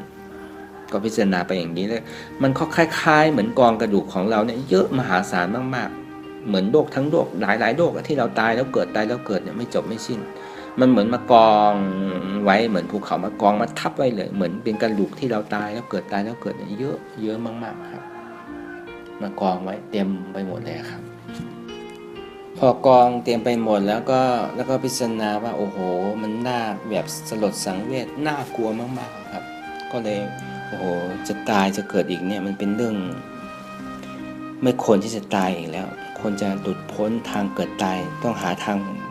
พ้นการเกิดตายแล้วถ้ามันเป็นอย่างนี้อยู่เรื่อยๆเนี่ยไม่ได้แล้วก็จะเกิดความกลัวตายไม่อยากตายอีกแล้วอะไรมันจะเกิดก็ให้มันเกิดพิจารณาไปอยู่อย่างนี้เรื่อยๆพอพิจารณาไปอยู่เรื่อยๆเนี่ยมันก็เหมือนกองกระดูกที่มันเหมือนยิ่งทับเยอะแล้วก็ยิ่งหนักแล้วยิ่งทุกข์เยอะแต่เราก็พิจารณาทันนะครับอันนี้จังที่มันเกิดขึ้นมันไม่เที่ยงมันเป็นทุกข์เนี่ยบังคับไม่ได้เป็นอนัตตาพอคราวนี้กองกระดูกเนี่ยมันก็แตกไปทั้งหมดเลยครับพอแตกไปทั้งหมดที่อารมณ์ที่มันหนักมันก็ยุบพอมันหนักแล้วมันก็เบามันก็ วิ่งตามมาตามขาเราเนี่ยแล้วก็มาระเบิดตรงที่ปลายเท้าพอระเบิดตรงปลายเท้าแล้วก็มันขึ้นมาบนสันหลังเนี่ย2 เส้นนะครับขึ้นมาเหมือนคนวิ่งเลยวิ่งขึ้นมาแล้วก็มาตรงกลางมันเหมือนคล้ายๆปลาวันนูมันเหมือนว่ามันมีแรงมหาศาลมากๆครับปลาวันนูตรงนี้เหมือนมันมาปั๊มหายใจปั๊มเหมือนคล้ายๆว่าคนที่มันเขาที่เขาปั๊มลมหายใจปั๊มแล้วก็เหมือนหน้าอกของเราเนี่ยมันยืดไปเป็นวานะครับที่มันทำงานมันจนเสียงมันมันเหมือนคนปั๊มหายใจเลยครับมันดิ้นมากๆเลยในใจรู้ตรงนี้แล้วคล้ายๆว่าใจรู้เราเนี่ยไปอยู่ในขดเหมือนคล้ายๆว่าเหมือนอันพ่นสีสเปรย์รถนั่นนะครับมันลิ้นแบบเยอะมากเลยใจรู้ตรงนี้เป็นล้านครั้งที่มันลิ้นเราก็พิจารณาอนัตตาอันเดียวพอพิจารณาอิ่มเตรียมไปแล้วมันก็ระเบิดนะครับระเบิดตรงหน้าอกนี่เหมือนมันแตกตรงหน้าอกแตกตรงที่ใจรู้เลยปุ๊บคราวนี้ก็คราวนี้ฉันจะไม่ถ้าฉันจะไม่เกิดไม่ตายอีกแล้วคราวนี้คิดอย่างนั้นคราวนี้มันก็มาทำงานเกี่ยวกับช่อนล่างก็คือช่อนวนที่ลงมาตรงกลางขาเนี่ยครับก็เจ็บแสบตรงตอดเน็ตสั้นแล้วก็พิจารณาอันนี้มันเป็นสภาพของธาตุลมมันก็แตกครับพอมันแตกมันก็เหมือนเดิมมันก็ขึ้นมาแล้วก็มาแตกตรงตีนขาเราเองเนี่ยที่ผ่าเท้าผ่าขาเราเนี่ยครับแล้วคราวนี้มันก็ขึ้นมา2 เส้นข้างหลังอีกแล้วก็มาแตกตรงลมหายใจอีก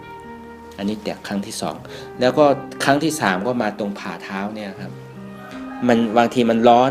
พอร้อนแล้วก็หนาวพอหนาวแล้วก็ร้อนอันนี้มันเป็นสภาวะของธาตุไฟนี่คราวนี้พอมันเป็นอย่างนั้นทำงานของมันอยู่เรื่อยๆแล้วก็ไปเห็นอดีตชาติของเราที่เราเคยเป็นผู้หญิงก็เยอะนะครับ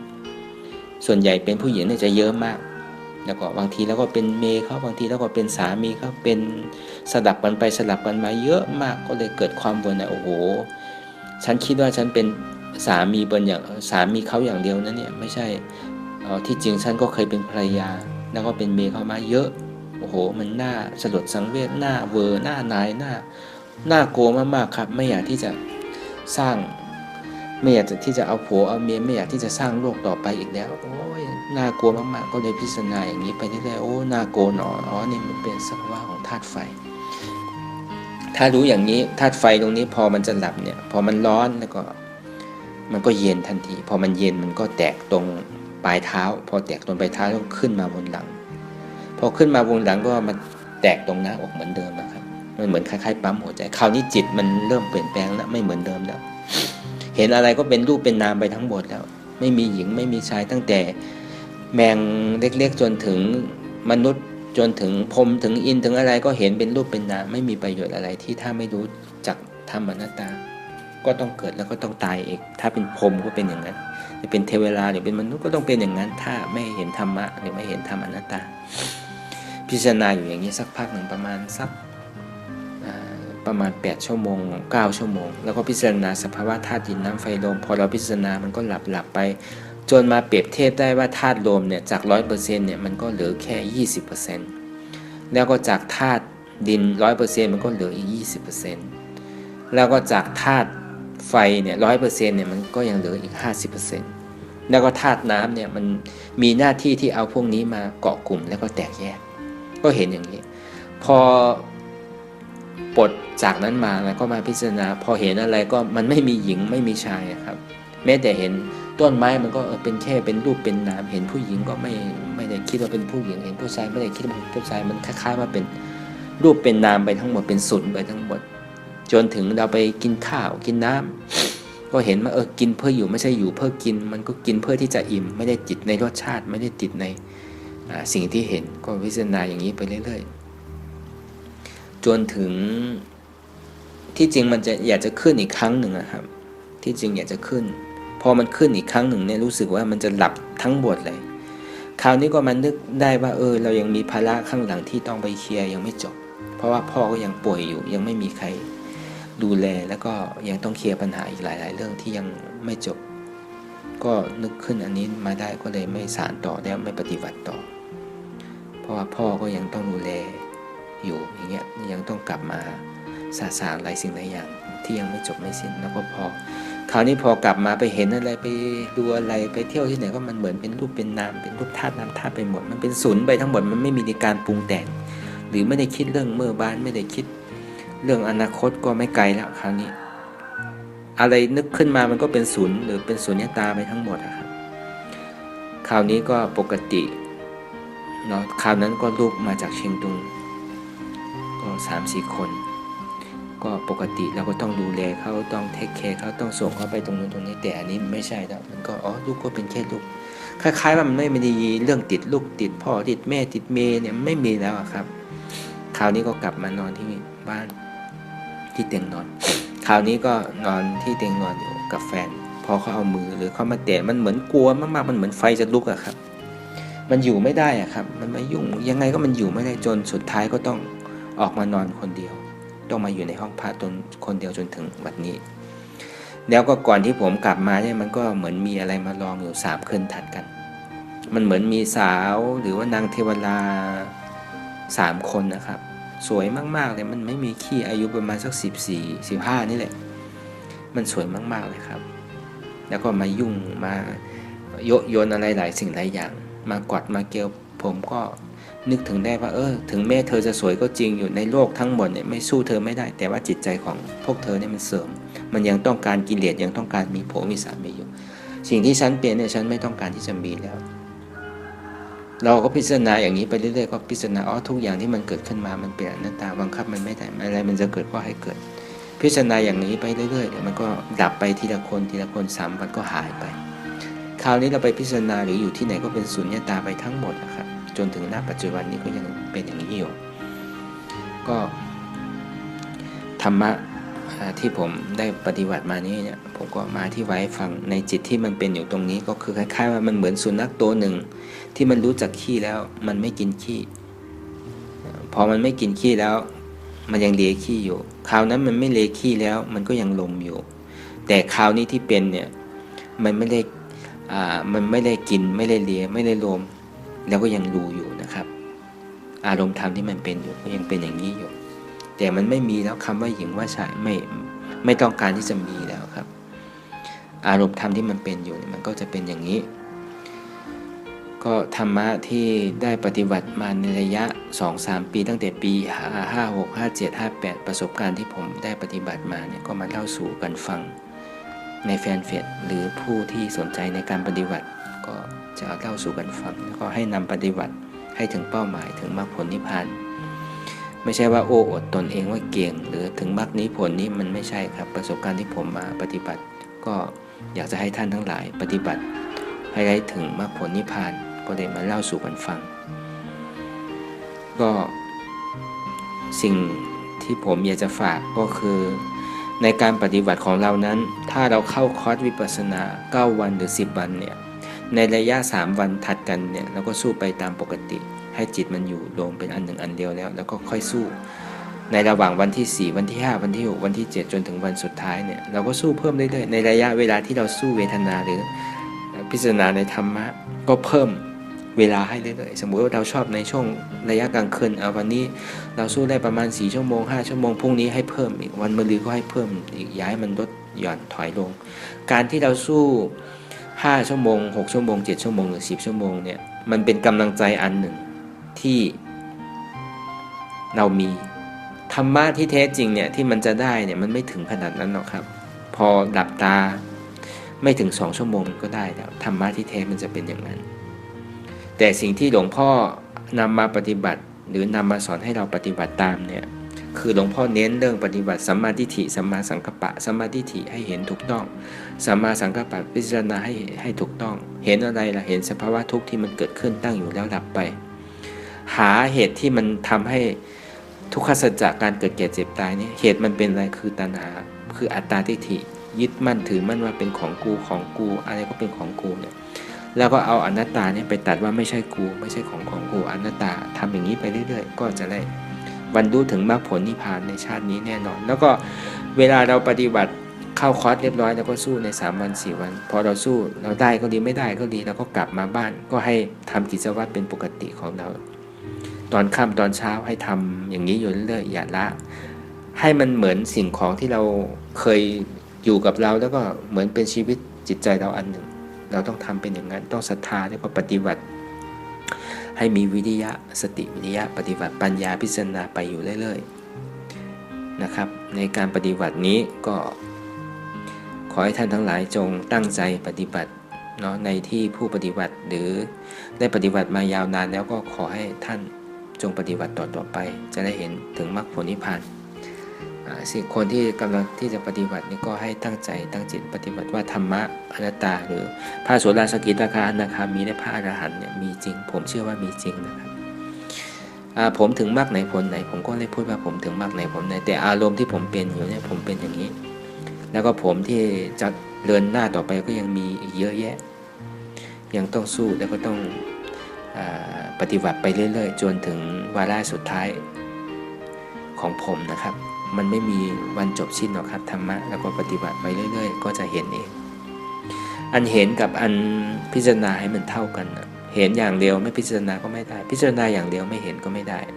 ทั้งเห็นและพิจารณาให้มันเท่ากันในมหาสติปัฏฐาน4เนี่ยในกายานุปัสสนาสติปัฏฐานกายานุปัสสนาสติปัฏฐานเป็นอะไรก็คือเป็นรูปที่มันปรากฏขึ้นคือเจ็บแสบต้องตอดเหน็บซ่านสั่นไหวอันนี้เราเห็นสภาวะของรูปอันนี้เขาเรียกว่ากายานุปัสสนาสติปัฏฐานแล้วก็จิตตานุปัสสนาสติปัฏฐานให้รู้ว่ามันเจ็บมันแก่มันเสียบมันต้งมันตอดมันเหน็บมันซ่านมันร้อนมันหนาวอันนี้เขาเรียกว่าจิตตานุปัสสนาสติปัฏฐาน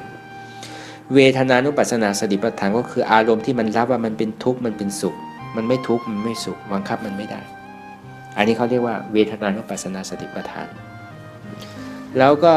ธรรมานุปัสสนาสติปัฏฐานก็คือสิ่งที่มันเกิดขึ้นตั้งอยู่รับไปมันเป็นทุกข์บังคับมันไม่ได้เป็นอนัตตาอันเนี้ยอันที่บอกว่าทุกที่มันเกิดขึ้นมาบังคับไม่ได้เป็นอนัตตาอันนี้เป็นธรรมานุปัสสนาสติปัฏฐานอันนี้เขาถึงจะเรียกว่าวิปัสสนาญาณนะครับถ้าผ่านตรงนี้เป็นวิปัสสนาญาณก็คือเป็นสัมมาทิฏฐิสัมมาสังกัปปะก็คือเป็นตาปัญญาตาอีกอันหนึ่งเป็นตาสัมมาทิฏฐิตาอีกอันหนึ่งเป็นตาสัมมาสังกัปปะอันเห็นได้อันหาให้มันเท่ากันเห็นแล้วก็พิจารณาหาพิจารณาไปเรื่อยๆถ้ามาย่อจริงๆก็คือรูปที่มันเกิดขึ้นจิตที่มันรู้เวทนาที่รับอนัตตาเข้าไปตัดที่จิตที่มันรับว่ามันทุกข์มันทรมานเจ็บแสบต้องตอดเหน็บซ่านเจ็บมันเป็นทุกข์บังคับไม่ได้เป็นอนัตตาทำอย่างนี้ไปเรื่อยๆครับก็เราก็จะถึงจุดมุ่งหมายของเราเองก็คือบุคคลที่เราเกิดมาพบพุทธศาสนาในพุทธศตวรรษก็พุทธศาสนาร่วงเข้ามาแล้ว 2,500 กว่าปีก็คือเป็นบุคคลที่ทุกขปฏิปทาปัญญาบุคคลเราต้องออกที่ทุกขเวทนานะครับตอนที่ยุคพุทธเจ้ายังอยู่เนี่ยยังมีตัวตนอยู่ที่เจ้าใจสิทธัตถะที่ตรัสรู้ฆ่าอัตตาทิฏฐิของเจ้าชายสิทธัตถะแล้วก็ตรัสรู้เป็นพระโกตมะเนี่ยอันนั้นเราไม่ได้ร่วมอยู่ด้วยอันนั้นมันเป็นสุขปฏิปทาปัญญาบุคคลไม่ต้องมานั่งทุกข์ทรมานอย่างเราทุกวันนี้ครับบางคนก็ยังต้องนั่งทุกข์ทรมานอยู่ในยุคพุทธกาลครับแต่พระพุทธเจ้าที่ผู้ร่วมสร้างบารมีด้วยเนี่ยคนไหนที่ควรที่จะได้รู้ธรรมะแล้วก็ตรัสรู้เนี่ยพระพุทธเจ้าจะรู้แล้วก็จะรู้วาระจิตแล้วก็ไปเทศน์บทแล้วก็บุคคลคนนั้นก็จะได้บรรลุถึงมรรคผลนิพพานแต่สำหรับเราเนี่ยมันไม่ได้เจอแบบนั้นครับเราไม่ได้มีบารมีแต่เราเป็นปกติสาวกก็อย่าไปถือว่าไม่มีบารมีครบถ้วนแล้วก็จะไม่ได้บรรลุมรรคผลนิพพานมันไม่ได้เกี่ยวนะครับสิ่งที่ดีที่สุดหนึ่งเราเกิดมาเป็นคนให้รู้จักคำว่าเป็นคนคนก็คือทำดีแล้วก็ทำร้ายทำดีคือบางทีเราไปขอไปวัดไปวาไปขอบุญขอศีลเสร็จกลับมาแล้วก็มาทำบาปอีกอันนี้เขาเรียกว่าคนกันไปคนกันมาแต่การที่จะเป็นคนเนี่ยเราต้องรู้จักว่าเป็นมนุษย์ก็โหใจสูงให้สงสารอินดูสงสารสัตว์โลกทั้งหลายเนี่ยอินดูสงสารเหมือนอย่างเรารักลูกของเราหลานของเรากว่าเราจะทุบจะตีเราก็สงสารรักเขาเวลาเราไปเห็นสัตว์ทั้งหลายเราก็ไม่ต้องไปเวรไม่ต้องไปฆ่าไม่ต้องไปแกล้งเขาเห็นลักษณะเป็นแบบนั้นถึงจะว่าเป็นมนุษย์แล้วก็เห็นสัตว์ทั้งหลายทั้งปวงที่เขาทุกข์ทรมานที่เขาอดข้าวอดยากไม่ว่าจะเป็นสัตว์คนหรือสัตว์มนุษย์หรือสัตว์อะไรก็ว่าไปเราก็สงสารเขาเอาข้าวปลาอาหารยื่นให้เขาได้กินให้เขาได้ทานให้คิดเหมือนอย่างว่าเราสงสารพ่อหรือเรารักพ่อแม่ของเราแล้วก็ให้เขาได้กินข้าวได้กินของดีๆอย่างเงี้ยให้เห็นสัตว์ก็ให้เห็นลักษณะแบบนั้นเหมือนกันอันนี้เขาถึงจะเรียกว่าเป็นมนุษย์ พอเป็นมนุษย์แล้วก็ต้องเป็นชาวพุทธที่แท้จริงชาวพุทธที่แท้จริงเนี่ยควรจะรู้อะไรบ้างคือรู้จักทุกขสัจจะทุกขสัจจะมีอะไรก็คือการเกิดก็เป็นทุกข์การแก่ก็เป็นทุกข์การเจ็บก็เป็นทุกข์การตายก็เป็นทุกข์การเกิดเป็นทุกข์ยังไงล่ะเกิดมาอยู่ในท้องแม่เป็น5-6-7 เดือนทุกข์ที่สุดนะครับเกิดมาวันหนึ่งก็แก่ชราวันหนึ่งอันนี้การที่เข้าไปหาความแก่ชราก็เป็นทุกข์แล้วก็เจ็บไม่ไข้หนาวที่เราต้องไปหาหมอหรือต้องไปหาอะไรที่มันจะหนีทุกข์อยู่อันนี้ก็เป็นทุกข์แล้วก็การที่จะตายเนี่ยก็เป็นทุกข์คนเราถ้าจะตายเนี่ยทุกข์ทรมานมากๆนะครับเยี่ยวก็แตกขี้ก็แตกทุกข์มากๆเลยก็เลยบอกว่าอันนี้เป็นทุกขสัจจะเราต้องรู้จักตรงนี้แล้วก็เหตุทำให้ทุกขสัจจะเนี่ยคืออะไรก็คือตัณหาก็คือสมุทัยรักโลภกดหลงแต่ถ้ามาย่อจริงๆก็มีตัณหาความอยากมีแล้วไม่จบมี1อย่างมี2มี2อย่างมี3มันไม่จบไม่สิ้นอันนี้คือตัณหาเป็นเหตุทุกข์กับผลทุกข์คราวนี้พุทธเจ้าก็มาสอนเส้นทางดับทุกข์แล้วก็ความถึงสุขก็คือเหตุสุขกับผลสุขวิธีดับทุกข์ก็คือตามอริยมรรคมีองค์8สัมมาทิฏฐิสัมมาสังกัปปะสัมมาวาจาสัมมากัมมันตะสัมมาอาชีวะสัมมาวิริยะสัมมาสติสัมมาสมาธิแต่ในเชิงปฏิบัติเนี่ยดูแค่สัมมาทิฏฐิกับสัมมาสังกัปปะก็ได้แล้วก็คือสัมมาทิฏฐิเห็นถูกต้องสัมมาสังกัปปะพิจารณาถูกต้องเห็นอะไรเห็นสภาวะที่มันเกิดขึ้นตั้งอยู่ดับไปเป็นอนัตตาพิจารณาทุกสิ่งทุกอย่างที่ทุกที่มันเกิดขึ้นมาบังคับไม่ได้เป็นอนัตตาศีลกับสมาธิเนี่ยมันจะเกิดด้วยอัตโนมัติมันเองเพราะว่าเราก็มีข้อปฏิบัติกันอยู่แล้วคือเราไม่ต้องไปทำมาหากินในสัมมาวาจาเราไม่ต้องไปทำมาค้าขายนี่ในเชิงปฏิบัติสัมมาวาจาก็คือการพูดการจาแล้วสัมมากัมมันตะการงานเราก็ไม่ต้องไปทำอะไรสัมมาอาชีวะเราไม่ต้องไปเลี่ยงชีพที่มันไม่ถูกเราก็มาปฏิบัติกันเนี่ยศีลเนี่ยมันจะเกิดขึ้นโดยอัตโนมัติเองสมาธิเราก็ตั้งเป้าหมายไว้แล้วนี่ว่าครั้งละ2 ชั่วโมงหรือ3 ชั่วโมงในสัมมาวิริยะสัมมาสติในสัมมาสมาธิมันก็จะเกิดขึ้นโดยอัตโนมัติมันเองขอให้เราเป็นดักก็คือสัมมาทิฏฐิกับสัมมาสังกัปปะแต่วิธีที่จะตัดก็คือวิธีที่จะตัดก็คืออนัตตาไปเรื่อยๆครับแล้วก็จะถึงมรรคผลนิพพานเองแล้วก็มีหน้าที่ที่จะทำงานไปเรื่อยๆก็คือเห็นสภาวะการเกิดขึ้นตั้งอยู่ดับไปเห็นสภาวะสิ่งของที่มันแสดงอาการของมันอยู่การเกิดขึ้นตั้งอยู่ดับไปที่มันเป็นหรือที่มันแสดงอยู่เจ็บแสบต้องตอดเนี่ยสั้นร้อนอยู่อันนี้มันเป็นทุกข์คือมันเจ็บมันทรมานมันเป็นทุกข์นี่บังคับได้ไหมไม่ได้เป็นอนัตตาทำอย่างนี้ไปเรื่อยๆนะครับสุดท้ายผมก็อยากให้บอกกล่าวถึงกัลยาณมิตรหรือนักปฏิบัติธรรมหรือนักฟังนักศึกษาทั้งหลายให้ตั้งใจปฏิบัติกันว่าธรรมะของพระสัมมาสัมพุทธเจ้าเนี่ยมีจริงพระอริยะมีจริงแล้วก็พระอรหันต์ก็มีจริงสุดท้ายก็ผมพูดว่าในการปฏิบัติธรรมนั้นเราต้องมีศรัทธาแล้วก็ปฏิบัติไปเรื่อยๆนะครับศรัทธาแล้วปฏิบัติไปเรื่อยๆแน่วแน่ตั้งเป้าหมายของตัวเองไปเรื่อยๆแล้วก็ปัญญาเนี่ยสัมมาทิฏฐิกับสัมมาสังกัปปะมันเป็นเชิงปฏิบัตินะครับแล้วก็ปฏิบัติไปอย่างต่อเนื่องก็คือถ้าเราปฏิบัติไปเรื่อยๆเราไม่ได้ลืมอนัตตาเนี่ยเป้าหมายเป็นสิ่งสำคัญนะครับถ้ามาบ้านหรืออย่างน้อยเนี่ยต้อง2 ชั่วโมง3 ชั่วโมงขึ้นนะครับถ้าอยากจะถึงเป้าหมายก็ไม่ต้องไปขยับขยื่นมันนะปฏิบัติไปเรื่อยๆทุกอะไรมันจะเกิดขึ้นก็ดูปฏิบัติไปเรื่อยๆไม่ว่าเราจะอยู่สมมุติกัลยาณมิตรที่ดีก็ถือว่าดีนะถ้ามีก็ชวนกัน 2-3 คน 4-5 คนไปนั่งปฏิบัติกันบางทีเรานั่งปฏิบัติคนเดียวเนี่ยเราอัตรามันเยอะเราก็จะบ่นว่าวันนี้ไม่เอาได้ก็พรุ่งนี้ไม่ได้ก็เดือนหน้าปีหน้าชาติหน้าก็ว่าไปเราก็จะคิดอย่างนั้นอยู่เรื่อยๆหรือเราจะไปโทษบารมีอยู่เรื่อยๆนะครับที่จริงมันไม่ใช่เราต้องตั้งใจแล้วปฏิบัติต่อเนื่องคือไม่ได้หย่อนเกินไปแล้วก็ไม่ได้เครียดเกินไปอยู่ประมาณอย่างเช่นว่าเราตั้งใจปฏิบัติ1 ชั่วโมง2 ชั่วโมง3 ชั่วโมงก็ให้มันถึงเป้าหมายไม่ใช่ว่ามันแข็งเกินไปแล้วก็ไม่ต้องนั่งเป็นชั่วโมง2 ชั่วโมงหรอกมันไม่ใช่อย่างนั้นนะปัญญาเนี่ยมันจะเกิดขึ้นก่อนเพราะว่าเราต้องเห็นทุกข์ให้มากๆถ้าเราไม่ลืมอนัตตาไปแล้วเนี่ยแน่นอนว่าไม่ได้ชาตินี้ก็คือวันหน้าปีหน้าเดือนหน้าชาติหน้ารับรองไม่ได้แน่นอนนะครับขอกราบสวัสดี ท่านนักปฏิบัติทั้งหลายให้ได้ถึงมรรคผลนิพพานในชาติปัจจุบันด้วยกันทั้งหมดทั้งสิ้นด้วยเถิด